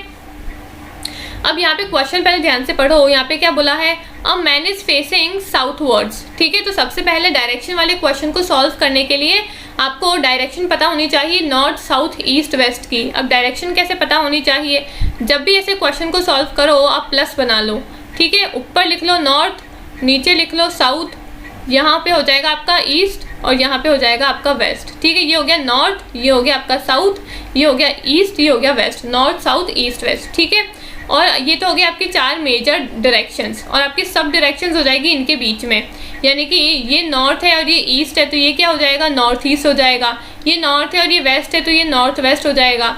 ये साउथ है और ये ईस्ट है तो ये साउथ ईस्ट हो जाएगा। ये साउथ है और ये वेस्ट है, तो ये क्या हो जाएगा, साउथ वेस्ट हो जाएगा। ठीक है, तो आपको ये सब जो डायरेक्शन है उनका भी ध्यान रखना है और जो मेजर 4 डायरेक्शन है नॉर्थ साउथ ईस्ट वेस्ट उनका भी ध्यान रखना है। ठीक है, अब करना है आपको क्वेश्चन को सॉल्व। अब क्वेश्चन में क्या बोला है, a man is facing southward, यानी कि उसका फेस कहाँ है, साउथ में है। साउथ का डायरेक्शन कहाँ है, नीचे है, तो मैन का फेस कहाँ होगा, नीचे की तरफ होगा। ठीक है भाई, अब हमने यहाँ से बनाना शुरू करेंगे। यहाँ नीचे होगा उसका मुंह, क्योंकि वहाँ पे बोला है साउथवर्ड में उसने फेस करा हुआ है। एक व्यक्ति का मुख दक्षिण दिशा में है, तो दक्षिण कहाँ है, नीचे है। ठीक है, अब उसके बाद में बोला है man is facing southward, he turn right and walk 25 metre. अब वो राइट टर्न करेगा, ये इसने इधर अपना राइट टर्न किया। ठीक है, और 25 मीटर तक चला। ठीक है भाई, again turn right and walk 15 metre, यानी कि वो फिर से राइट लिया उसने, यानी कि अब वहाँ वो कहाँ पे गया, अब वो ऊपर गया और फिर से वो 15 मीटर तक चला इस बार। ठीक है भाई, फिर बोला है now he turn left and walk 15 metre again. ठीक है, वो है ना लेफ्ट मुड़ा। ठीक है, और 15 मीटर फिर से चला। ठीक है, again turn right and walk 25 metre, यानी कि इस बार वो राइट मुड़ा है और 25 मीटर तक चला है। ठीक है, तो 25 मीटर तक चल लिया। Now he turn right again and walk 70 metres, अब वो फिर से राइट मुड़ेगा, तो राइट कहाँ है, ये मुड़ गया और इस बार वो 70 मीटर्स तक चला है, तो 70 मीटर्स तक ठेठ यहाँ तक चल लिया। अब आपको यहाँ पे मीटर्स का ध्यान रखना है, 15 बोला है, 25 बोला है, 70 बोला है, तो ऐसे मत करना कि 15 की भी लाइन इतनी बना दो, 25 की भी इतनी बना दो, 70 की भी इतनी बना दो, कंफ्यूज हो जाओगे, क्वेश्चन गलत हो जाएगा आपका। 15 की बोली है तो 15 की लाइन छोटी बनेगी, 25 मीटर बोली है तो वो लाइन बड़ी बनेगी, 70 मीटर बोली है तो वो लाइन उससे भी बड़ी बनेगी। ठीक है, तो आपको ये मत देखना कि मैं यहाँ पे एकदम स्केल से नाप के खींचूं, स्केल से नाप के नहीं खींचनी है, लेकिन फिर भी आपको पता होना चाहिए कि भाई ये तो कॉमन सेंस है ना कि 15 और 25 में से 15 की लाइन छोटी बनेगी, 25 की बड़ी बनेगी, 70 की उससे भी बड़ी बनेगी। ठीक है, तो यहाँ पे इस कॉमन सेंस का थोड़ा सा ध्यान रखना। तो यहाँ पे लास्ट में बोला था कि now he turn right again and walk 70 metres, कि अब वह फिर से दाएं मुड़ा और 70 मीटर तक चलता है। दाएं मुड़ गया और 70 मीटर तक वो चल लिया। ठीक है भाई, अब यहाँ पे क्या पूछा है, वह व्यक्ति अपने प्रारंभिक बिंदु से किस दिशा में है। उसका प्रारंभिक बिंदु यहाँ था, यहाँ से साउथ में वो खड़ा था, साउथ में उसका फेस था, है ना, यहाँ से अब वो यहाँ पे पहुँचा है। ठीक है, पूरा 70 मीटर तक चल के आ गया, थक गया, अब वो यहाँ पे रुक गया, यहाँ पे वो पहुँचा है। अब आपसे पूछा है कि वो कौन सी डायरेक्शन में है, अब है ना, प्रारंभिक बिंदु से अब वो किस दिशा में है वो आपसे पूछा है। तो यहाँ पे अब आप बना लो प्लस का साइन, नहीं पता चले तो यहाँ पे बना लो ऐसे प्लस का साइन। ठीक है भाई, अब आपसे कौन सी डायरेक्शन पूछी है, ये वाली डायरेक्शन पूछी है। मैंने क्या बोला था ऊपर होएगा नॉर्थ, नीचे होएगा साउथ, इधर होगा ईस्ट और इधर होगा आपका वेस्ट, यही तो डायरेक्शन, यहाँ पे प्लस का साइन यही तो बनाया मैंने, है ना। और आपसे ये वाली डायरेक्शन पूछी है, यानी कि कौन सी वाली डायरेक्शन पूछी है आपसे, ये वाली डायरेक्शन पूछी है। ठीक है, तो ये नॉर्थ और ईस्ट के बीच में क्या होता है, नॉर्थ ईस्ट होता है, तो option number D north east आपका एकदम सही हो गया। अगला क्वेश्चन क्या बोला है, फिर से आपका डायरेक्शन वाला क्वेश्चन है और इसमें बोला है postman walked 20 metre straight from his office. ठीक है, अपने ऑफिस से वो 20 मीटर स्ट्रेट चल रहा है, सीधा चल रहा है। Turn right and walk 10 metre. ठीक है, अब यहाँ से यहाँ पे उसकी ऑफिस से मान लेते हैं भाई। ठीक है, अब यहाँ पे वो सीधा चला 20 मीटर तक। ठीक है, तो यहाँ पे वो एकदम सीधा चल लिया 20 मीटर तक। ठीक है, फिर बोला है turn right and walk 10 metre, अब वो राइट मुड़ा है। ठीक है, तो यहाँ पे वो राइट मुड़ गया और इस बार वो 10 मीटर तक चला है। तो यहाँ पे देखो मैंने 20 की लाइन बड़ी बनाई है, 10 की लाइन छोटी बनाई है। ठीक है, तो वो अब 10 मीटर तक चल लिया। ठीक है, after turning left he walked 10 metre. ठीक है, अब यानी कि वो फिर से कहाँ मुड़ा है, लेफ्ट में मुड़ा है। अब ये लेफ्ट में मुड़ गया और 10 मीटर तक और चल लिया। ठीक है, तो इन दोनों 10 की लाइन बराबर ही होनी चाहिए आपकी। ठीक है, फिर क्या बोला है, after turning right walked 20 metre, अब वो राइट मुड़ गया, इस बार राइट मुड़ के कितना चला, 20 मीटर तक चला। ठीक है भाई, he again turn right and walk 70 metre, इस बार वो राइट मुड़ा है और 70 मीटर तक चला है, तो ठेठ यहाँ तक चलेगा। लेकिन आपको ध्यान रखना है, अगर ये 10 है आपका, तो ये जो सामने वाला इतना पोर्शन है ये भी आपका 10 ही होगा। ठीक है, अगर ये 10 है तो ये भी 10 ही होगा। ठीक है, और नीचे 20, अगर यहाँ तक आपका 20 है, यहाँ पे बोला था ना कि वो सीधा स्ट्रेट चल रहा है 20 मीटर तक, तो अगर यहाँ तक आपका 20 आता है 20 मीटर, तो यहाँ तक भी आपका 20 ही आएगा। ठीक है, तो यहाँ तक आपका 20 हो गया, यानी कि 20 और 10 कितना हो गया आपका टोटल, 30 हो गया। 20 और 10 30 हो गया ना। और यहाँ पे कितना पूछा था आपसे, बोला है कि टोटल वो कितना चला है लास्ट में, he again turn right and walk 70 metres तक, राइट लिया है और 70 मीटर्स तक चला है, यानी कि 30 तो इतना ही हो गया। ठीक है। अब 70 माइनस 30 करोगे तो कितना हुआ, 40 हुआ। तो सिर्फ ये जो डिस्टेंस है इतना, ये है आपका 40 और ये वाला जो डिस्टेंस है ये है आपका 30, ठीक है। आपको ध्यान रखना है इसका। अब आपसे क्या पूछा है लास्ट में, how far he is from his office. अब आपसे पूछा है कि वो अपने ऑफिस से कितना दूर है, वो आपको बताना है। ऑफिस कहाँ थी उसकी, यहाँ थी। अब कहाँ पे आया है वो, यहाँ पे आया है। तो वो कितना दूर है, हमको ये वाला डिस्टेंस आपको फाइंड आउट करना है, ये वाला डिस्टेंस बताना है, ठीक है। अब आप यहाँ पे देखोगे, अगर ये इतना 20 है तो ये भी 20 हो जाएगा, होगा नहीं होगा, हमने देखा ना भाई, ये सामने वाला 20 है तो ये भी 20 हो गया आपका। तो अगर ये ऊपर वाला 20 है तो ये भी तो 20 होगा, यहाँ तक होगा नहीं होगा, होगा। और फिर जब ये छोटा वाला आपका 10 है तो यानी कि यहाँ पे ये आगे भी 10 हो जाएगा, होगा नहीं होगा। यानी कि टोटल कितना होगा, 20 + 10 आपका 30 हो गया, ठीक है। अब ये दिया हुआ है आपका 30, ये दिया हुआ है आपका 40, हमने अभी ही निकाल लिया। ऊपर है आपका 70 में से 30 माइनस करेंगे तो 40 आएगा। ये हो गया आपका 40, ये हो गया आपका 30। हमको क्या निकालना है, ये वाली डायरेक्शन हमको निकालनी है। यानी कि यहाँ पे आपको हाइपोथेसिस का फॉर्मूला लगाना है। आपने 10th क्लास में हाइपोथेसिस तो पढ़ी होगी। हाइपोथेसिस का फॉर्मूला क्या होता है, h² = परपेंडिकुलर का स्क्वायर, ठीक है, प्लस बेस का स्क्वायर। बस यहाँ पे फॉर्मूले में वैल्यू को पुट कर लो और फिर आपका आंसर आ जाएगा। हाइपोटेनियस हमको निकालनी है। परपेंडिकुलर का स्क्वायर प्लस का प्लस बेस का स्क्वायर, तो 30 का स्क्वायर प्लस यहाँ पे 40 का स्क्वायर हो जाएगा, ठीक है। 30 का स्क्वायर कर लो, 40 का स्क्वायर कर लो, यहाँ पे फिर है ना स्क्वायर हटा देना, तो यहाँ पे √ का आंसर आ जाएगा। और जो आंसर होगा वो आपका क्या होगा, 50 मीटर ही होगा। इसको सॉल्व कर लेना, बस वैल्यू को पुट कर लेना और इसको सॉल्व कर लेना। ये हाइपोटेनियस का फॉर्मूला होता है, हाइपोथेसिस का फॉर्मूला होता है हाइपोथेसिस निकालने का। हाइपोटेनियस का स्क्वायर = परपेंडिकुलर का स्क्वायर प्लस बेस का स्क्वायर। बस ये फॉर्मूला आपको याद रखना है। आपको वैल्यू दी हुई है, 30 दी हुई है, 40 दी हुई है, इसको फॉर्मूले में पुट करो और सॉल्व कर लेना तो आंसर आपका आ जाएगा, ठीक है। अगला क्वेश्चन क्या बोला है, नेक्स्ट क्वेश्चन आपसे फिर से डायरेक्शन वाला पूछा है। अब ये क्या बोल रहा है, गोपाल वॉक 20 मीटर नॉर्थ, ठीक है। अब फिर से नॉर्थ और साउथ का वो बना लो, अपना प्लस बना लो, ठीक है भाई। ये हो गया नॉर्थ, ये हो गया साउथ, ये हो गया ईस्ट और ये हो गया आपका क्या, वेस्ट हो गया, ठीक है। और ये बीच वाली आपकी सब डायरेक्शन हो जाएगी, ये है ना, ये हो जाएगी नॉर्थ ईस्ट, ये हो जाएगा नॉर्थ वेस्ट, ये हो जाएगा आपका साउथ ईस्ट और ये हो जाएगा साउथ वेस्ट, ठीक है। अब यहाँ पे क्या पूछा है, गोपाल वॉक 20 मीटर नॉर्थ। अब वो नॉर्थ में गया है, नॉर्थ की डायरेक्शन कहाँ है, ये ऊपर है नॉर्थ की डायरेक्शन। तो यानी कि गोपाल जो है वो कहाँ गया, ऊपर की तरफ चलेगा और 20 मीटर तक चला वो, ठीक है। Then he turn right and walk 30 metre. अब वो राइट लिया और 30 मीटर तक चला, तो 20 की लाइन छोटी होगी, 30 की लाइन बड़ी होगी, ठीक है। Then he turn right and walk 35 metre. इस बार वो राइट लिया और 35 तक चला, ठीक, यहाँ तक आ गया, है ना। अब यहाँ पे क्या है, 30 की लाइन छोटी है, 35 की बड़ी होगी, ठीक है।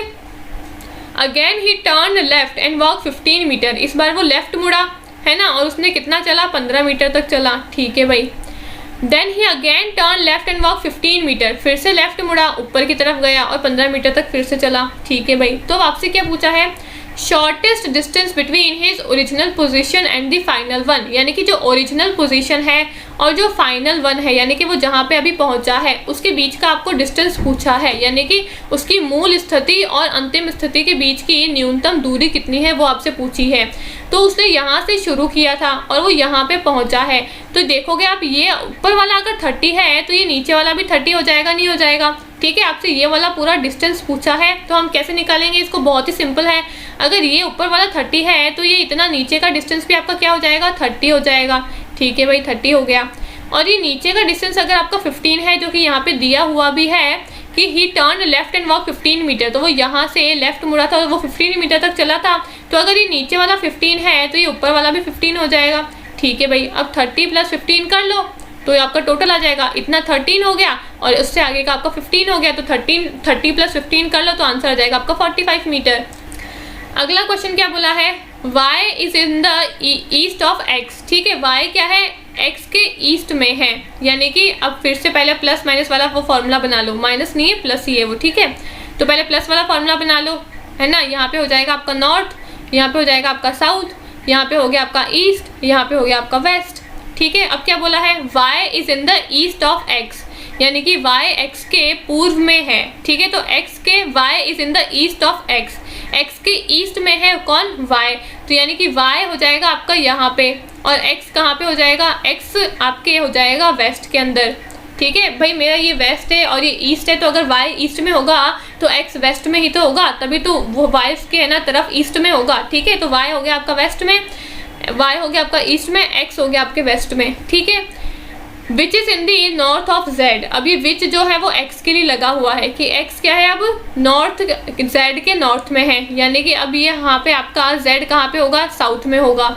ठीक है, फिर बोला है, अब यहाँ पे हिंदी में देख लो, y x के पूर्व में है जो z के उत्तर में है, तो y आपका पूर्व में आ गया x के, और z के उत्तर में कौन है आपका x है। ठीक है भाई, फिर आगे क्या बोला है, if p is in the south of z। ठीक है, अगर p जो है वो z के साउथ में चला जाएगा, यानी कि इसके भी नीचे चला जाएगा, कौन आपका p चला जाएगा z के नीचे, क्योंकि साउथ तो नीचे होता है तो नीचे जाएगा। ठीक है, then in which direction of y is p, तो जो y है वो p के कौन से दिशा में है वो हमसे पूछा है, यानी कि यदि p z के दक्षिण में है, p जो है वो z के दक्षिण में है यानी कि साउथ में है, तो साउथ कहाँ होता है, नीचे होता है, नॉर्थ ऊपर होता है, यानी कि जो z है वो आपका नॉर्थ में हो जाएगा, p उसके साउथ में हो जाएगा, दक्षिण में हो जाएगा। ठीक है, तो y p की किस दिशा में है वो आपसे पूछा है, जो y है वो p की किस दिशा में है ये आपसे पूछा है। अब मैंने क्या बताया था, आप प्लस का साइन बना लो यहाँ पे। ठीक है भाई, ये प्लस का साइन बना लिया, यहाँ पे डायरेक्शन लिख लो नॉर्थ, यहाँ पे लिख लो साउथ, यहाँ पे लिख लो ईस्ट, यहाँ पे लिख लो वेस्ट। ठीक है, अब आपसे कौन सी डायरेक्शन पूछी है, ये वाली डायरेक्शन पूछी है, तो ये क्या होती है, वेस्ट के बीच, वेस्ट और साउथ के बीच में क्या होता है, साउथ वेस्ट होता है। तो यहाँ पे साउथ वेस्ट कहीं पे दिया हुआ है, यहाँ पे नॉर्थ है, यहाँ पे साउथ है, साउथ ईस्ट है, लेकिन साउथ वेस्ट कहीं पे भी नहीं है, यानी कि option D none of the above इसका सही आंसर होगा। अगला क्वेश्चन क्या बोला है, वन इवनिंग बिफोर सनसेट। ठीक है, Rekha and Hema were talking to each other, कि भाई एक शाम को सनसेट से पहले रेखा और हेमा एक दूसरे से बातें कर रही थी, talking to each other face to face, आमने सामने एक दूसरे को देख के बातें कर रही थी हेमा और रेखा। ठीक है, if Hema's shadow was exactly to the right of Hema, Hema की शेडो जो है उसकी परछाई जो है वो हेमा के राइट में पड़ रही है। ठीक है, तो बताना है which direction was Rekha facing, कि रेखा ने किस दिशा में फेस कर रखा है, किस दिशा में रेखा का मुख है वो हमको बताना है। तो यहाँ पे आपको सिर्फ 2-3 बातों का ध्यान रखना है। सबसे पहले तो यहाँ पे आपका सनसेट पूछा है, तो आपको सनराइज और सनसेट पता होना चाहिए। ठीक है, ईस्ट से आपका सनराइज होता है और वेस्ट में जाके आपका सन क्या हो जाता है, सेट हो जाता है, ये तो सबको ही पता है। ठीक है, तो एक बात आपको ये ध्यान रखनी है। ठीक है भाई, दूसरी बात यहाँ पे शेडो का भी आया है, शेडो का ऑप्शन आया है, तो शेडो के बारे में क्या बोला है यहाँ पे कि हेमा की शेडो उसके राइट में पड़ रही है, यानी कि हेमा जहाँ पे खड़ी होगी उसकी राइट में उसकी शेडो है, यानी कि हेमा जो है वो लेफ्ट में खड़ी है। अब हमेशा ध्यान रखना, जो शेडो है वो हमेशा आपके ऑपोजिट डायरेक्शन में ही पड़ेगी। ठीक है, जहाँ से लाइट आ रही है, सपोज अगर लाइट जो है वो आपकी यहाँ से आ रही है और मैं यहाँ पे खड़ी हूँ, तो शेडो जो है वो आपकी हमेशा ऑपोजिट ही पड़ेगी। ठीक है, मैं अगर नॉर्थ में खड़ी हूँ, लाइट नॉर्थ से आ रही है, मेरा फेस नॉर्थ में है, तो शेडो कहाँ बनेगी, शेडो बनेगी साउथ में बनेगी आपकी। ठीक है, तो हमेशा शेडो जो है जहाँ से लाइट का आपका है ना फॉक्स होता है उसके ऑपोजिट डायरेक्शन में आपकी शेडो पड़ती है, आपको इसका ध्यान रखना है हमेशा। ठीक है, तो एक तो शेडो वाला बात को ध्यान रखना है, और आपको ये है ना सनसेट और सनराइज का ध्यान रखना है कि ईस्ट में राइज होता है और वेस्ट में सेट होता है। ठीक है, बस इन 2 बातों से आपका पूरा क्वेश्चन जो है वो सॉल्व हो जाएगा। अब क्या बोला है, one evening before sunset Rekha and Hema were talking to each other. ठीक है, फेस टू फेस बातें कर रही थी। If Hema shadow was exactly to the right of Hema, Hema यहाँ पे खड़ी है। ठीक है, और उसकी शेडो कहाँ पड़ रही है, उसके राइट में पड़ रही है, यानी कि हेमा यहाँ पे खड़ी है। ठीक है, उसका फेस कहाँ है, नॉर्थ में अगर हेमा का फेस है तो उसकी शेडो कहाँ पड़ेगी, है ना राइट में पड़ रही है उसकी शेडो। ठीक है, तो हेमा की शेडो ये उसका राइट हो गया। भाई मैं हेमा हूँ, मान लो ये इधर मेरा फेस है, तो मेरी शेडो कहाँ पड़ेगी, अगर यहाँ से सन आ रहा है, ये ईस्ट हो गया, ये वेस्ट हो गया। ठीक है, तो अगर यहाँ पे है ना सन सेट हो गया, तो यहाँ से अगर लाइट का फॉक्स आ रहा है तो मेरी शेडो यहाँ ही तो पड़ेगी ना, मैंने अभी बताया ऑपोजिट डायरेक्शन में पड़ती है शेडो। तो शेडो कहाँ पे पड़ रही है, उसकी राइट में पड़ रही है शेडो। ठीक है, तो उसका मुंह कहाँ हो गया, उसका मुंह हो गया आपका नॉर्थ के अंदर। ठीक है, और आगे क्या बोला है, रेखा और हेमा जो है वो एक दूसरे से बातें कर रही है फेस टू फेस, यानी कि अगर जो हेमा है उसका मुंह अगर नॉर्थ में है तो रेखा का मुंह साउथ में होगा, तभी तो दोनों फेस टू फेस आएगी। तो अगर हेमा का मुंह नॉर्थ में है तो रेखा का मुंह कहाँ पे होगा, नीचे की तरफ होगा, यानी कि साउथ की डायरेक्शन में होगा। ठीक है, अब यहाँ पे आपसे क्वेश्चन में पूछा क्या है, which direction was Rekha facing, कि रेखा का फेस कहाँ पे है, अभी मैंने आपको बताया साउथ में है रेखा का फेस, तो ऑप्शन नंबर 20 का करेक्ट आंसर हो गया। इतना सिंपल क्वेश्चन था। अब अगला क्वेश्चन क्या बोला है, आपसे पूछा है all the harmoniums are instrument and all the instrument are flutes.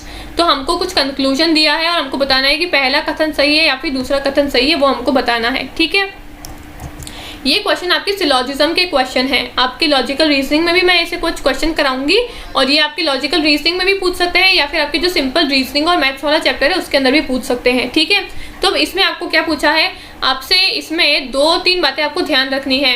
एक आपको ध्यान रखनी है, जो सर्कल बनेगा वो एक ऑल का बनेगा। ठीक है, एक सर्कल जो बनेगा वो आपका नो का बनेगा, एक सर्कल जो बनेगा वो आपका किसका बनेगा, सम का बनेगा।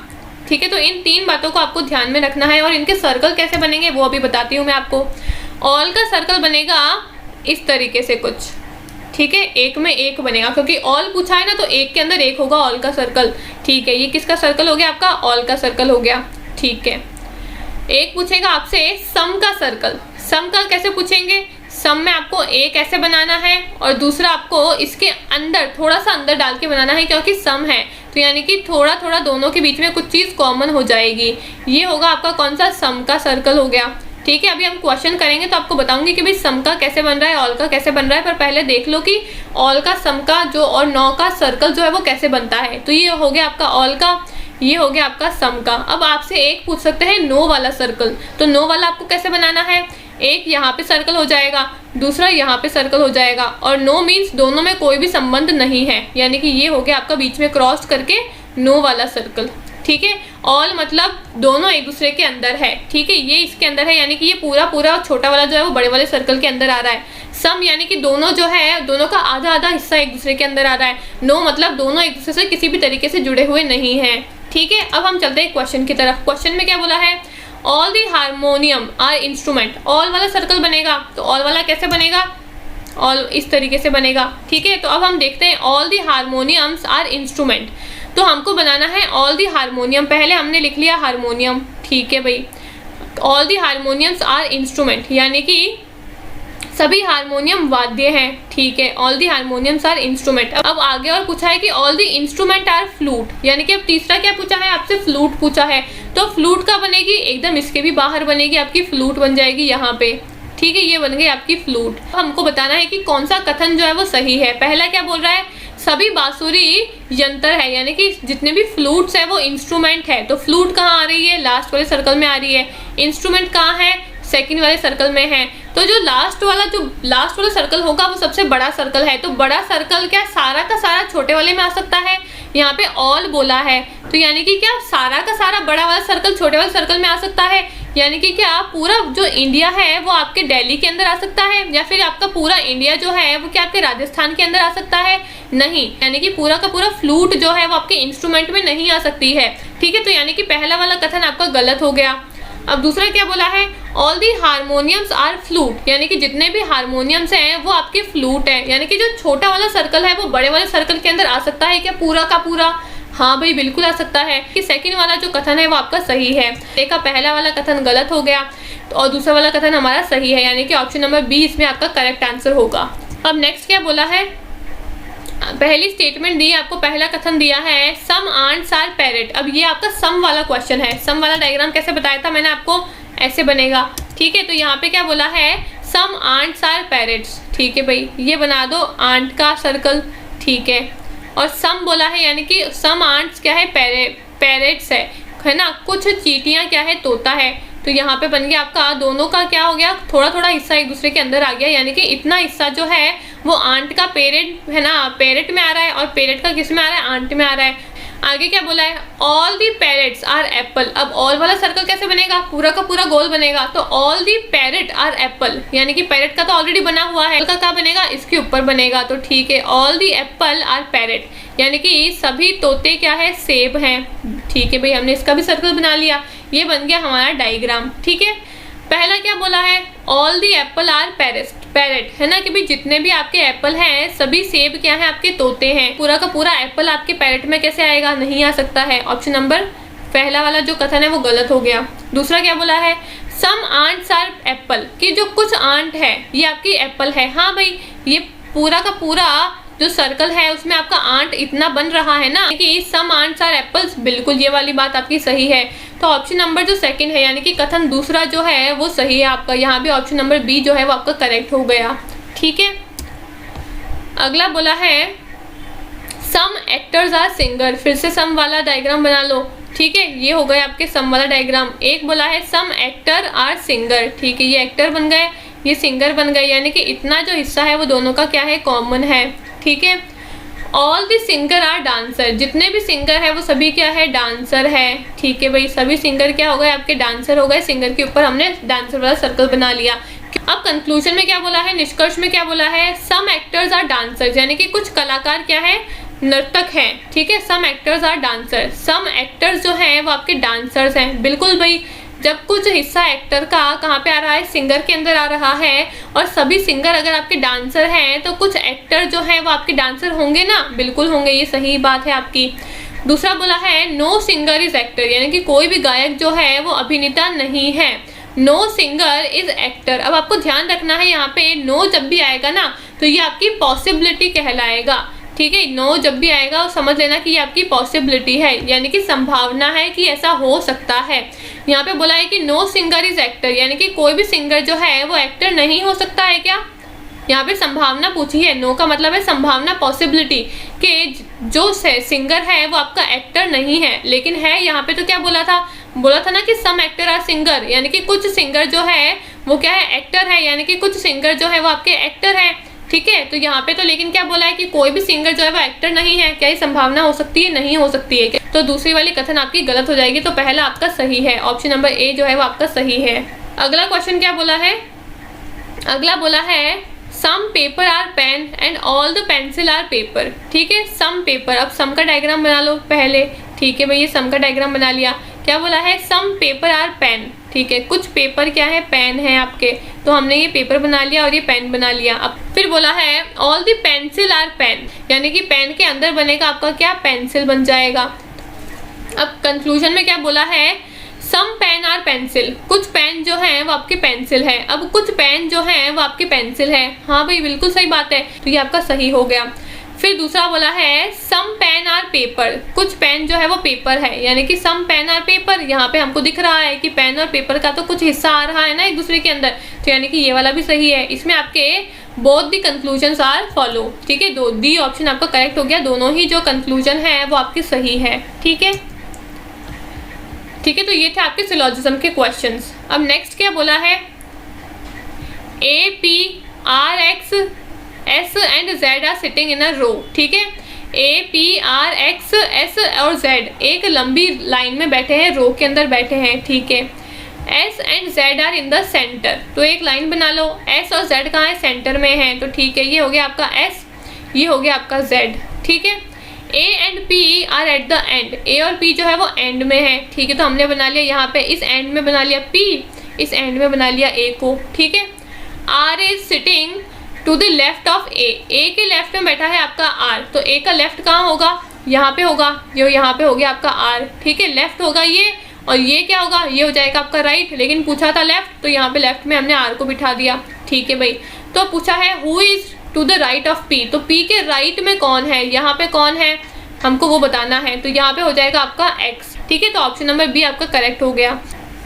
अगला क्वेश्चन बोला है आपसे अगेन सीटिंग अरेंजमेंट का क्वेश्चन है, A B C D E are sitting on a bench, एक बेंच के ऊपर बैठे हैं ए बी सी डी ई। ठीक है, A is sitting next to B, A जो है वो बी के नेक्स्ट में बैठा है, लेकिन अभी हम ए और बी को नहीं बना सकते। क्यों, क्योंकि ए कहाँ पे बैठा है, बी के नेक्स्ट में बैठा है। अब बी कहाँ पे बैठा है वही हमको नहीं पता है, तो हम इसको नहीं बनाएंगे।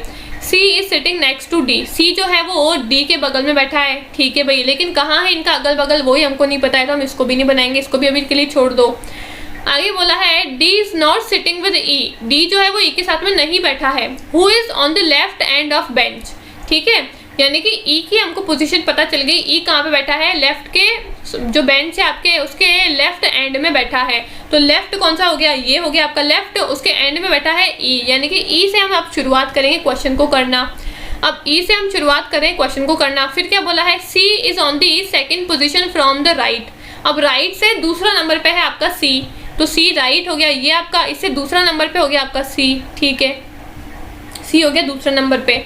अब यहाँ पे क्या बोला है, A is to the right of A A is to the right of B and E। जो A है वो B के दाएं है, ठीक है। A क्या है आपके राइट है B और E के, ठीक है। तो अब हम क्या करेंगे, A जो है वो B और E के राइट में है, तो E तो ऑलरेडी यहाँ पे हमने बिठा रखा है, इसके पास में B भी बैठ जाएगा, तभी तो इन दोनों का राइट आपका A होगा। तो A बताया था कि B और E के राइट में है, तो हमको यहाँ पे पहले B को बिठाना पड़ेगा, ठीक है। तो हमने B की पोजीशन भी बता दी और A की पोजीशन भी हो गई। अब हमसे क्या पूछा है, A and C are sitting together, कि A और C जो है साथ साथ में बैठे हैं, ठीक है भाई। A और C साथ साथ में बैठे हैं, बैठ गए साथ साथ में, ऑलरेडी बैठे हुए थे, ठीक है। अब पूछा है in which position A is sitting, कि A जो है वो कौन सी जगह पे बैठा है, वो हमसे पूछा गया है यहाँ पे। तो ऑप्शन में देखो B और C के बीच में लिखा हुआ है, तो A जो है वो B और C के बीच में बैठा है, यानी कि ऑप्शन नंबर B जो है वो आपका करेक्ट हो गया। अब अगला क्वेश्चन है आपका क्वेश्चन 31 से 34 तक, ठीक है। इसमें बोला है P Q R S T U V and W are sitting in a round circle. इस बार राउंड सर्कल पे बैठे, बेंच पे नहीं बैठे। उसमें वो बेंच पे बैठे थे तो हमने सीधा सीधा बिठा लिया, इस बार ये राउंड में बैठे हैं, ठीक है। And are facing the centre, और इनका मुंह कहाँ पे है, बीच में इनका मुंह है, ठीक है।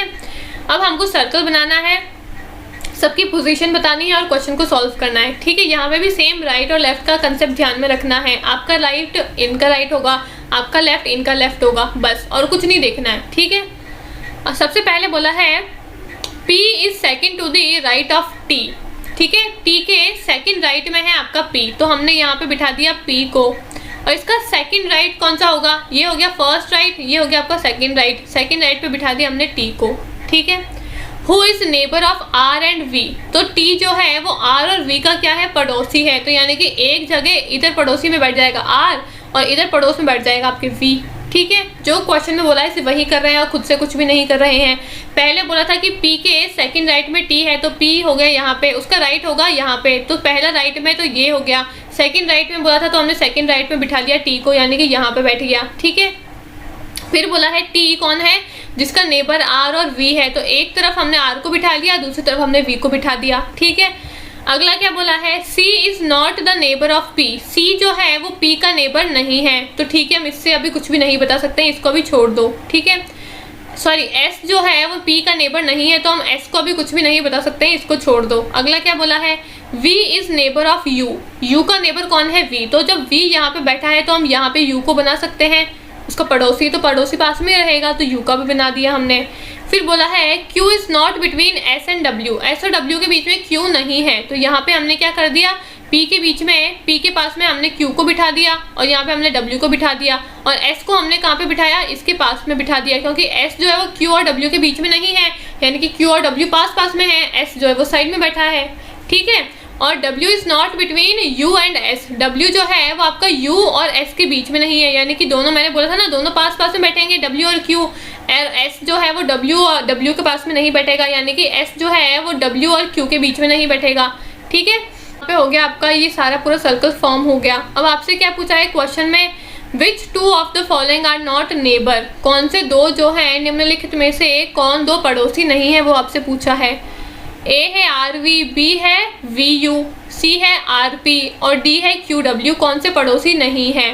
तो आप देखोगे RV, अब देखो R और V पड़ोसी है क्या, R यहाँ पे है, V यहाँ पे है, कैसे पड़ोसी होंगे, ये तो पड़ोसी नहीं है। V और U है क्या, बिल्कुल है, ये तो पास पास में बैठे हैं, ये पड़ोसी हो गए। R और P है क्या, R यहाँ पे है, P यहाँ पे है, बिल्कुल ये तो पड़ोसी है, ये भी हो गए। और Q और W है क्या, बिल्कुल है, ये भी पड़ोसी है, पास पास में बैठे हैं, यानी कि ऑप्शन नंबर A आपका करेक्ट हो गया, R और V पड़ोसी नहीं है, ठीक है।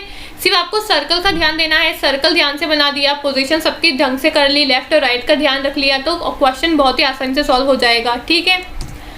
अगला क्वेश्चन बोला है which one is immediate right to the V, V के इमीडिएट राइट में कौन है, तो V के राइट में कौन होगा वो हमसे पूछा है। ऑप्शन दिया है P, U, R और T, तो हमको बताना है कि V के इमीडिएट राइट में, अब राइट होता है और एक इमीडिएट राइट होता है। इमीडिएट राइट यानी कि V के तुरंत राइट में कौन है, तो V के तुरंत राइट में कौन होगा, देख लो V है यहाँ पे, V का तुरंत राइट हो गया ये, तो V के तुरंत राइट में कौन है, एकदम राइट में है आपका T, ठीक है। तो यानी कि ऑप्शन नंबर D जो है आपका सही हो गया, ठीक है।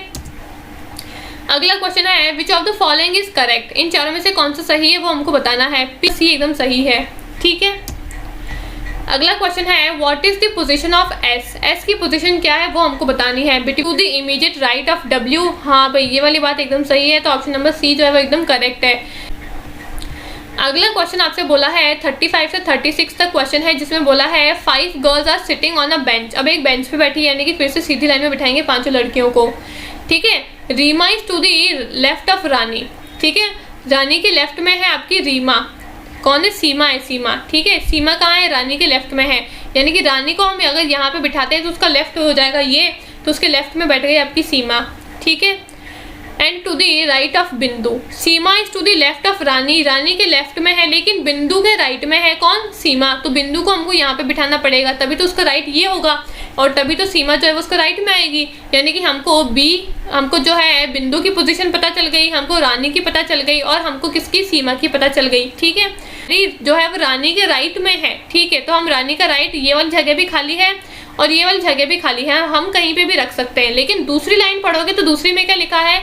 रीता जो है वो रानी और मैरी के बीच में है, यानी कि बीच में कौन आएगी? रीता आएगी और मैरी यहाँ पे आपको बिठानी पड़ेगी, ठीक है। तो ये वाली आपकी यहाँ से हटा के इसको यहाँ पे लिख लो, ठीक है। ये बन गई पूरी की पूरी लाइन। अब क्या बोला है? Who is sitting immediate right to Rita, Rita के इमीडिएट राइट में कौन बैठा है? रीता जो है उसके इमीडिएट राइट में कौन बैठा है? राइट क्या होता है? ये राइट होता है, ये लेफ्ट होता है। रीता के लेफ्ट में है रानी और राइट में है कौन? मैरी, ठीक है। तो मैरी हो गया इसका आंसर, ऑप्शन नंबर सी इसका सही आंसर है, ठीक है। Who is in the middle of photograph, photograph के बीच में कौन है? तो अब 1 2 3 4 5 लोग हैं, तो बीच में कौन होगा? रानी होगी। भाई 2 इधर आएंगे, 2 इधर आएंगे, रानी कहाँ हो गई? बीच में हो गई, तो रानी जो है वो इसका सही आंसर हो गया, ऑप्शन नंबर बी, ठीक है। अगला क्वेश्चन बोला है 6 boys are sitting in a circle, 6 लड़के एक सर्कल में बैठे हैं, facing towards the centre of the circle. फिर से यहाँ पे क्या बनेगा? आपका सर्कल बनेगा, ठीक है। वहाँ पे बेंच थी तो हमने सीधी लाइन बना दी, यहाँ पे सर्कल बोला है तो हम सर्कल में बनाएंगे। और फेस कहाँ है उनका? सेंटर में इनका फेस है, ठीक है। Rajiv is sitting to the right of Mohan, Mohan के राइट में राजीव बैठा है, तो अगर हम मोहन को यहाँ पे बिठाते हैं तो उसके राइट में कौन बैठेगा? राजीव बैठेगा, ठीक है। भाई यहाँ पे हो गया राजीव, ठीक है। But he is not just at the left of Vijay, Vijay के जस्ट लेफ्ट में नहीं है, यानी कि विजय के तुरंत लेफ्ट में नहीं है, ठीक है। तो हम इसको थोड़ा सा रहने देते हैं क्योंकि हमको विजय की पोजीशन अभी पता नहीं है, ठीक है। फिर बोला है Suresh is between Babu and Vijay, Vijay और बाबू के बीच में कौन है? सुरेश है। अब यहाँ पे क्या बोला है? He is not just at the left of Vijay, यानी कि मोहन जो है वो विजय के, है ना, राजीव जो है वो विजय के जस्ट लेफ्ट में नहीं है, यानी कि विजय जो है अब हमको उसकी पोजीशन पता चल गई कि विजय यहाँ पे बैठेगा, ठीक है। तो मोहन जो राजीव जो है वो आपका यहाँ पे बैठ जाएगा, जस्ट लेफ्ट में नहीं है, तुरंत लेफ्ट में नहीं है, एक छोड़ के बैठ सकता है लेकिन, ठीक है। और अगली वाली क्या बोली है? Suresh is between Babu and Vijay, Vijay और बाबू के बीच में कौन है? सुरेश है। तो विजय यहाँ पे हो गया, तो यहाँ पे हो जाएगा सुरेश और यहाँ पे हो जाएगा आपका बाबू। तो बाबू और विजय के बीच में कौन हो गया? आपका सुरेश हो गया। तो हमको सबकी पोजीशन जो है वो पता चल गई है। हमको पूछा है कि Ajay is sitting to the left of Vijay, ठीक है। विजय के लेफ्ट में कौन है? अजय है, तो ठीक है भाई यहाँ पे हम अजय बिठा देते हैं, ठीक है। नहीं भी पता होती तो हम अजय को यहाँ पे लिख लेते, ठीक है। अब क्वेश्चन में क्या बोला है? Who is sitting to the left of Mohan, Mohan के लेफ्ट में कौन बैठा है वो हमको बताना है। तो राइट में तो कौन बैठा है? मोहन के राजीव बैठा है, यहाँ पे लिखा हुआ भी है। तो लेफ्ट में कौन बैठा है? आपके बाबू बैठा है, ऑप्शन नंबर ए आपको सही हो गया, बाबू भैया लेफ्ट में बैठे हैं, ठीक है। अगला क्वेश्चन क्या बोला है? शिवा, सतीश, अमर और प्रवीण आर प्लेइंग कार्ड्स, वो कार्ड्स खेल रहे हैं। Amar is to the right of Satish, who is to the right of Shiva, तो who is to the right of Amar, ये हमसे पूछा है। शिवा, सतीश, अमर और प्रवीण ताश खेल रहे हैं। अमर को सतीश का अधिकार नहीं होगा, ये आपका मिसप्रिंट हो गया है, यहाँ पे राइट होगा, ठीक है। Amar is to the right of Satish, ठीक है। तो अमर जो है वो सतीश के राइट में है, अधिकार के नीचे राइट लिख लेना, ठीक है। और शिवा जो है वो कहाँ पे है ना? Amar is to the right of Satish, Amar जो है वो सतीश के राइट में है। Who is to the right of Shiva, और सतीश कौन है? सतीश जो है वो शिवा के राइट में है। तो हमसे पूछा है who is to the right of Amar, Amar के राइट में कौन है वो हमसे पूछा है। कौन है? अमर के राइट में है आपका कौन? प्रवीण है। अब नेक्स्ट वाला क्वेश्चन है आपका जिसमें आपसे मिसिंग अल्फाबेट का सीरीज पूछा है, ठीक है। आपको दिया है एम, फिर दिया है ई, फिर दिया है पी, एच, एस, फिर मिसिंग अल्फाबेट वी और एन। हमको बताना है कि ये जो मिसिंग जो अल्फाबेट है यहाँ पे कौन सा अल्फाबेट आएगा, के, एम, यू या फिर जे, ठीक है। तो अब यहाँ पे हमको फिर से क्या फाइंड आउट करना है? पैटर्न को फाइंड आउट करना है, ठीक है। हमको यहाँ पे पैटर्न को फाइंड आउट करना है। तो आप यहाँ पे देखोगे इन दोनों के बीच का डिफरेंस क्या है? -8 इनके बीच का डिफरेंस है। इनका डिफरेंस क्या है? इनका डिफरेंस है +11 डिफरेंस है, ठीक है, -8 है प्लस 11 है। फिर इन दोनों का बीच का डिफरेंस कितना है, फिर से आप देखोगे तो -8 इनके बीच का डिफरेंस है, इन दोनों के बीच का डिफरेंस फिर से प्लस 11 है।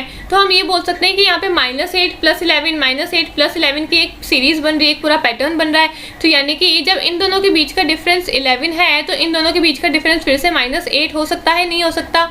हो सकता है ना, बिल्कुल हो सकता है। तो s से -8 करोगे तो क्या आएगा आपका, k आ जाएगा। तो ऑप्शन नंबर ए आपका करेक्ट आंसर हो गया। नेक्स्ट क्वेश्चन है आपका, यहाँ पे फिर से आपसे मिसिंग अल्फ़ाबेट की सीरीज पूछी है। तो यहाँ पे फिर से हमको पैटर्न को फाइंड आउट करना है। पैटर्न कैसे फाइंड आउट करेंगे, अब D से F कैसे आया वो हमको देखना है, F से H कैसे आया वो देखना है, और H से J कैसे आया वो हमको देखना है। ठीक है, तो यहाँ पे हमको देखेंगे कि यहाँ पे E नहीं लिखा है, F लिखा है। ठीक है, यहाँ पे G नहीं है, यहाँ पे H है, यानी कि +1 हो रहा है। ठीक है, D से +1 करेंगे तो F आ जाएगा, F से +1 करा तो H आ गया, H से +1 करेंगे तो J आ जाएगा, J से +1 करेंगे तो आपका L आ जाएगा। ठीक है, यानी कि यहाँ पे बन रही है +1 की सीरीज। ठीक है, तो J से हमने क्या किया, +1 करा। ठीक है, J से हमने क्या करा, K को छोड़ दिया और फिर हमने क्या लिया, नेक्स्ट नंबर। नेक्स्ट क्या होता है अल्फ़ाबेट आपका, L होता है। तो +1 करके आपका L आ गया। ठीक है, चलो फर्स्ट आपका अल्फ़ाबेट का तो हो गया। अब बीच वाला अल्फ़ाबेट में क्या बताया हुआ है, O P Q R, यानी कि अगला आपका S हो सकता है। यहाँ पे कुछ भी नहीं छोड़ा है, ना ही कुछ ऐड हुआ है, ना ही कुछ सब्सट्रैक्ट हुआ है, ना ही कुछ माइनस हुआ है, ना ही कुछ ऐड हुआ है। जो जैसे अल्फ़ाबेट आपकी चलती है ABCD वैसे ही हुआ है, O P Q R S। ठीक है, तो यहाँ पे 0 आ गया आपका। यहाँ पे सीरीज क्या बनी, 0। यहाँ पे ना हमने कुछ ऐड किया, ना हमने कुछ सब्सट्रैक्ट किया। ठीक है, अब हम देखते हैं, 2 हो गए हमसे, L और S हो गए। अब देखो L और S किस में आ रहा है, इसमें भी नहीं आ रहा है और ना ही इसमें आ रहा है, लेकिन इन दोनों में L और S दोनों में आ रहा है। तो अब हमको पता चल गया कि भाई आंसर जो है आपका A या B में से ही हो सकता है। ठीक है, और नेक्स्ट डिजिट या तो आपकी H होगी या फिर आपकी I होगी। ठीक है, अब ये कैसे होगी इसको फाइंड आउट करते हैं। अब आपको देखना है कि ये जो P है, इस P से ये N कैसे हुआ, N से L कैसे हुआ और L से J कैसे हुआ, वैसे ही आपका जो नेक्स्ट नंबर, नेक्स्ट जो अल्फ़ाबेट आएगा वो हो जाएगा। ठीक है, तो यहाँ पे आपको पता चलेगा कि P से N हो रहा है माइनस करके। 2 माइनस करोगे P में तो आपका N आएगा, N में 2 माइनस करोगे तो आपका L आएगा, L में 2 माइनस करोगे तो आपका J आएगा। यानी कि यहाँ पे हमको -2 की सीरीज पता चल गई। ठीक है, तो हम क्या करेंगे, J में 2 माइनस कर देंगे तो आपका H आ जाएगा। ठीक है, तो यानी कि ऑप्शन नंबर ए आपका सही आंसर हो गया। अब नेक्स्ट क्वेश्चन क्या बोला है, इसमें भी आपसे मिसिंग अल्फ़ाबेट पूछा है।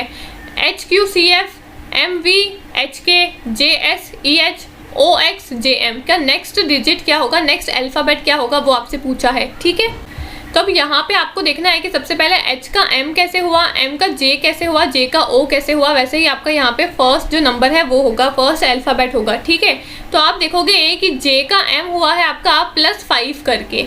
ठीक है, आप H में अगर, सॉरी J नहीं H है वो, H में अगर आप +5 करोगे तो आपका M आ जाएगा। ठीक है, अगर आप M में -3 करोगे तो आपका J आ जाएगा। ठीक है, और अगर आप फिर से J में +5 करोगे तो आपका O आ जाएगा। यानी कि ये क्या सीरीज बन रही है, +5 -3 +5, यानी कि O से नेक्स्ट अल्फ़ाबेट लाने के लिए हमको फिर से -3 करना पड़ेगा। और माइनस करोगे अगर आप O में -3 करोगे तो आपका L आएगा। क्या आएगा, L आएगा। तो अब देखो L किसका ऑप्शन हो रहा है, इसका भी नहीं है, इसका भी नहीं है और ना ही इसका है, यानी कि एक ही ऑप्शन है L वाला, बस B आंसर इसका सही हो गया। नेक्स्ट क्वेश्चन क्या बोल रहा है, XY दिया हुआ है, ABC दिया हुआ है, FGHI दिया हुआ है, हमको नेक्स्ट अल्फ़ाबेट को फाइंड आउट करना है। ठीक है, तो अब हमको यहाँ पे इसका पैटर्न फाइंड आउट करना है। अब यहाँ पे देखना है हमको कि X का A कैसे हुआ, A का F कैसे हुआ, इस सेम टू सेम इसका नेक्स्ट जो अल्फ़ाबेट है वो हो जाएगा। तो यहाँ पे हम देखेंगे कि X का A हो रहा है आपका +3 करोगे, अगर आप X में +3 करते हो तो आपका A हो जाएगा। ठीक है, A में अगर आप +5 करोगे तो आपका क्या हो जाएगा, 5 करने पे F हो जाएगा। यानी कि 3 5, ये क्या है, ये एक ऑड नंबर है। तो हो सकता है कि यहाँ पे ऑड नंबर की सीरीज बन रही है। ठीक है, हो सकता है ना यहाँ पे ऑड नंबर की सीरीज बन रही है, क्योंकि 3 फिर 5 आ रहा है, यानी कि ऑड नंबर का पैटर्न हमको दिख रहा है। ठीक है, तो हम लगा के देखते हैं भाई। तो अब हम देखेंगे कि जब X और A के बीच में +3 हमने किया, फिर A के बाद में हमने 5 किया तो हमारा F आया। तो हम F के बाद में क्या ऑड नंबर आता है, यानी कि 5 के बाद में क्या ऑड नंबर आता है, 7 आता है। तो हम F के अंदर +7 करेंगे तो क्या आ जाएगा, आपका M आ जाएगा। ठीक है भाई, नेक्स्ट नंबर हमारा क्या हो गया, M हो गया। ठीक है, अब हम देखते हैं Y से B कैसे हुआ। ठीक है, और B से G कैसे हुआ। ठीक है, वही सेम ऑड नंबर वाला पैटर्न लग रहा है यहाँ पे भी। Y में अगर आप +3 करोगे तो B आ जाएगा, फिर बी में +5 करोगे तो जी आ जाएगा, यानी कि जी में +7 करेंगे तो क्या हो जाएगा आपका एन हो जाएगा। ठीक है, एन हो गया आपका। अब देखो एम और एन किस में आ रहा है, इसमें भी नहीं आ रहा है और इसमें भी नहीं आ रहा है। बच्चे कौन से, ऑप्शन नंबर ए और ऑप्शन नंबर बी ही आपका सही आंसर होगा। ठीक है, अब देखते हैं कि इन दोनों में से अगला नंबर क्या होगा, अगला अल्फ़ाबेट पी होगा या फिर ओ होगा। ठीक है, तो अब अगला हम कैसे देखेंगे, इसमें तो सिर्फ 2 ही अल्फ़ाबेट दिए हुए हैं, हम इसको सी वाले को फाइंड आउट कैसे करेंगे, तो इसको फाइंड आउट ऐसे करेंगे। अब आप देखोगे इस पेयर में कुछ भी ना ही ऐड हो रहा है ना ही कुछ सब्सट्रैक्ट हो रहा है। यहाँ पे क्या है, यहाँ पे एक्स वाई। ठीक है, एक्स के बाद में वाई आता है तो एक्स वाई है। अगले अल्फ़ाबेट के पेयर में क्या है, ए बी सी है। ठीक है, तो यानी कि ये 2 का पेयर बन रहा था, ये 3 का बन रहा था, तो ये 4 का बना है। 4 का कैसे बना है, एफ जी एच आई। ठीक है, एच आई के बाद में ये क्या बन रहा है, यहाँ पे एम और एन बना, यानी कि अगला अल्फ़ाबेट कैसे बनेगा, M N O P Q बनेगा आपका। ठीक है, M N O P Q बन जाएगा। अब भाई ओ पी क्यू कैसे आया, हमको पता चल गया कि यहाँ पे हमने जो नेक्स्ट डिजिट है उसमें हमने कुछ भी ना ही ऐड किया है ना ही सब्सट्रैक्ट किया है। इसमें एक्स और वाई थे, इनके बीच में कुछ भी गैप नहीं है। इसमें ए बी सी है, इनके बीच में भी कोई भी गैप नहीं है। इसमें एफ जी एच आई है, इसके बीच में भी कोई भी गैप नहीं है। तो हमने फाइंड आउट किया कि पहले 2 नंबर तो एम और एन है। अब इससे हमको पता चल गया कि ये जो पूरा पेयर है वो 5 अल्फ़ाबेट से मिलके बनेगा। ठीक है, और वो 5 अल्फ़ाबेट कौन से होंगे, जिनके बीच में कोई भी गैप नहीं होगा, यानी कि एम एन के बाद क्या आता है, ओ पी क्यू आता है। तो M N O P Q इसका सही आंसर हो गया। कौन सा है, option number B, M N O P Q इसका सही आंसर हो गया। ठीक है, तो 42 का हो गया आपका option number B correct answer. ठीक है, अब नेक्स्ट क्वेश्चन आपसे पूछा है, in a certain code language pink is written as green. ठीक है, यानी कि पिंक को अगर हम कैसे लिखेंगे, ग्रीन लिखेंगे। ठीक है, green is written as yellow, green को कैसे लिखेंगे हम, येलो लिखेंगे। ठीक है, ग्रीन को येलो लिखेंगे। Yellow is written as red, red को कैसे लिखेंगे, रेड, येलो को लिखेंगे हम रेड लिखेंगे। ठीक है, येलो को लिखेंगे हम रेड। फिर red is written as white, red को हम कैसे लिखेंगे, वाइट लिखेंगे। ठीक है, और वाइट को हम लिखेंगे इंडिगो। ठीक है, white is written as indigo, है ना, वाइट को कैसे लिखेंगे, वाइट को लिखेंगे हम इंडिगो। तो यहाँ पे पूछा है कि ब्लड का कलर क्या होगा, in the same code language what is the colour of blood, blood का कलर क्या होगा। ब्लड का एक्चुअल में कलर क्या होता है, रेड होता है, और रेड को कैसे लिखा गया है, वाइट लिखा गया है, यानी कि सफ़ेद, वाइट इसका सही आंसर है। अगला क्वेश्चन बोला है, if cloud is called blue. ठीक है, अगर हम क्लाउड को क्या बोलते हैं, क्लाउड को हम ब्लू बोलेंगे। ठीक है, और ब्लू को हम क्या बोलेंगे, ब्लू को हम रेन बोलेंगे, और रेन को हम क्या बोलेंगे, ब्लैक बोलेंगे। ठीक है, रेन को हम ब्लैक बोलेंगे, और ब्लैक इज कॉल्ड एयर। ठीक है, ब्लैक को क्या बोलेंगे हम, एयर बोलेंगे। ठीक है भाई, ब्लैक को एयर बोल दिया। अब एयर को क्या बोल रहे हैं, येलो बोल रहे हैं, एयर को येलो बोल रहे हैं। ठीक है, और येलो कॉल्ड वाटर, और येलो को क्या बोल रहे हैं, वाटर बोल रहे हैं। ठीक है, तो पूछा है वेयर विल बर्ड फ्लाई, तो बर्ड्स जो है वो फ्लाई कहाँ पे करेंगे, हवा में फ्लाई करते हैं, हवा में उड़ते हैं, लेकिन हवा को क्या बोला है, पीला बोला है, तो येलो इसका सही आंसर होगा। तो अब नेक्स्ट क्वेश्चन हमसे पूछा है कि अगर हम स्पेस को MTDXO लिखेंगे, टियारा को अगर हम WGDQD लिखेंगे, तो फिर हम रेस को कैसे लिखेंगे वो हमसे पूछा है। तो यहाँ पे आपको देखना है, यहाँ पे आ रहा है R। ठीक है, टियारा में R आ रहा है, इसको कैसे लिखा है, Q लिखा है, यानी कि R कैसे लिखेंगे हम, रेस वाला R को Q लिखेंगे। अब Q वाला ऑप्शन कौन सा है, इसको हटा दो, इसको हटा दो, बचे कौन से, दोनों Q के बचे। ठीक है भाई, फिर A को कैसे लिखा है, स्पेस में A को लिखा है D, यानी कि A का क्या हो जाएगा, रेस में A का हो जाएगा D। ठीक है, फिर C को कैसे लिखा है, C को लिखा है यहाँ पे X। ठीक है, QDX हो गया। अब देखो QDX किस में है, QDX इसमें है और QDO है इसमें, यानी कि ये कट जाएगा, बी ऑप्शन आपका करेक्ट आंसर हो गया। ठीक है, तो अब नेक्स्ट क्वेश्चन क्या बोला है, अगर हम सर्टन कोडिंग लैंग्वेज में पेंट को अगर हम 93546 लिखते हैं, एक्सेल को अगर हम 78271 लिखते हैं, तो हम एक्सेप्ट को कैसे लिखेंगे। ठीक है, तो पहले देखो ए का कोड क्या बताया हुआ है, ए का बताया हुआ है 3, तो 3 लिख लो भाई। ठीक है, फिर सी का कोड क्या बताया हुआ है, सी का बताया है 2, तो ठीक है, अब सी 2 बार है तो 22 लिख लो। ठीक है, ई का कोड क्या बताया हुआ है, ई का बताया हुआ है 7, तो 7 लिख लो भाई। ठीक है, पी का क्या बताया हुआ है, पी का बताया है 9, और टी का क्या बताया है, टी का बताया है आपका 6 बताया है। ठीक है, तो 6 लिख लो। अब ये बन गया आपका 322796, 322796 ऑप्शन नंबर 4 आपका करेक्ट आंसर है। अगला क्वेश्चन है आपका 47 वाला, find the average number of the following. ठीक है, इन सब का हमको एवरेज निकालना है। एवरेज कैसे निकालते हैं, एवरेज निकालने का फॉर्मूला है sum total of the number upon total number, ठीक है, sum total of the number divided by total number. अब सम टोटल यानी कि जितने भी नंबर दिए हुए हैं उनको हमको सम टोटल करना है, सभी नंबर को हमको ऐड करना है। तो यहाँ पे आप 87, 84, 86, 90, 82, 88 और 78 को अगर आप सम टोटल करोगे, प्लस करोगे, तो आपका 595 आएगा, ठीक है, डिवाइडेड बाय टोटल नंबर। अब टोटल नंबर कितने हैं, 1 2 3 4 5 6 7 है, तो हम इसको 7 से कर देंगे डिवाइड। तो 595 को अगर आप 7 से डिवाइड करोगे तो आपका 85 आंसर आएगा, भले करके देख लेना। तो हम कंपनीज को कैसे लिखेंगे, ठीक है, तो बस जो नंबर बताया हुआ है उसके अकॉर्डिंग लिख लो। और फिर सी को क्या बोला है, सी को बोला है, देख लो यहाँ पे सी को एस बोला है, तो यानी कि आपका कंपनीज को क्या हो जाएगा, सी को हो जाएगा एस। अब एस कहाँ से स्टार्ट हो रहा है, ये बी वाला ऑप्शन आपका काट दो, ठीक है। अब ओ को क्या बोला है, ओ को बोला है ई, ठीक है, तो यानी कि ओ हो जाएगा आपका ई। तो एस और ई, ए वाले को भी कट कर दो और सी वाले को भी कट कर दो, बचा कौन सा ऑप्शन, नंबर डी। इसके आगे आपको चेक ही नहीं करना है। नेक्स्ट क्वेश्चन क्या बोला है, ये आपका डायरेक्शन वाला क्वेश्चन है फिर से। तो अब हमको बोला है गोपाल जो है वो 20 मीटर नॉर्थ में चल रहा है, यानी कि यहाँ से हम चलते हैं ऊपर की तरफ 20 मीटर, ठीक है भाई, यहाँ पे हम चले ऊपर की तरफ 20 मीटर। फिर बोला है देन ही टर्न राइट, अब वो ऊपर की तरफ जा रहा है तो उसको बोला है अब वो राइट मुड़ेगा। तो राइट कहाँ है उसका, ये वाला राइट हैंड है, ये वाला लेफ्ट हैंड है, तो जब राइट मुड़ेगा तो राइट हैंड की तरफ मुड़ जाएगा। तो अब वो ऐसे जा रहा है तो उसको राइट मुड़ना है, तो वो ऐसे टर्न ले लेगा, अब उसका मुंह इधर हो जाएगा, तो राइट मुड़ेगा, ये राइट मुड़ गया और साइड मुड़ के 30 मीटर चला वो, ठीक है भाई, 30 मीटर चला लिया हमने इसको। अब वो ऐसा मुंह हो गया उसका। अब then he turn right and walk 35 metre, अब वो फिर से राइट मुड़ा है, ऐसे मुंह है, अब फिर से राइट मुड़ेगा तो कहाँ जाएगा, ये उसका राइट हैंड है, ये उसका लेफ्ट हैंड है, तो नीचे की तरफ जाएगा, उसका राइट नीचे होगा।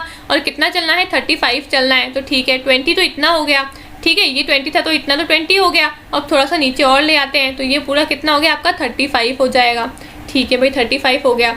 अब बोला है अगेन ही टर्न लेफ्ट, अब वो क्या गया, अब वो लेफ्ट में मुड़ा, तो लेफ्ट में मुड़ेगा कितना, 15 मीटर, तो उसका लेफ्ट होगा ये, और यहाँ पे मुड़ के कितना चला, वो 15 मीटर तक चला, ठीक है भाई। Then he again turn left, अब वो फिर से उसे लेफ्ट लिया और फिर से वो 15 मीटर तक चला। अब लेफ्ट क्या हो जाएगा, अब ये उसका मुंह है, उसको लेफ्ट मुड़ना है, तो इसका मतलब ऊपर की तरफ मुड़ेगा, लेफ्ट हैंड की तरफ मुड़ेगा ना, तो ऊपर की तरफ चलेगा। तो लेफ्ट चल के कितना हुआ है, उसको 15 मीटर चलना है सिर्फ, तो वो चलेगा यहाँ पे 15 मीटर। अब पूछा है shortest distance between his original position and final one, ठीक है, ओरिजिनल पोजीशन से फाइनल वन तक का सबसे शॉर्टेस्ट डिस्टेंस बताना है, यानी कि ये पोजीशन आपको बतानी है, ये डिस्टेंस आपको बताना है। बहुत इजी है, अगर ये 30 है तो ये भी 30 हो जाएगा, नहीं हो जाएगा, 30 है तो ये भी 30 होगा, नहीं होगा, होगा ना। और फिर अगर ये 15 है तो ये ऊपर वाला भी 15 होगा, नहीं होगा, बिल्कुल होगा, ऐसे कैसे नहीं होगा। तो 30 + 15 कितना होता है, 45 हो गया, बस 45 मीटर उसका डिस्टेंस हो गया। नेक्स्ट क्वेश्चन है, हमको दिया हुआ है कोड में काउ मिल्क से दिया हुआ है, B = B से दिया हुआ है, B यानी कि मधुमक्खी से हमको शहद दिया हुआ है, गाय से हमको दूध दिया हुआ है, ठीक है। तो हमको बताना है कि टीचर यानी कि शिक्षक का क्या होगा। टीचर आपको लेसन देती है, मैं आपको पाठ ज़रूर पढ़ा सकती हूँ, मैं आपको लेसन ज़रूर दे सकती हूँ, तो टीचर क्या देती है, लेसन देती है, ठीक है। तो ये थी हमारी अच्छी क्लास, आई होप आपको एक्सप्लेनेशन पूरा अच्छे से समझ में आया होगा, ठीक है। Thank you.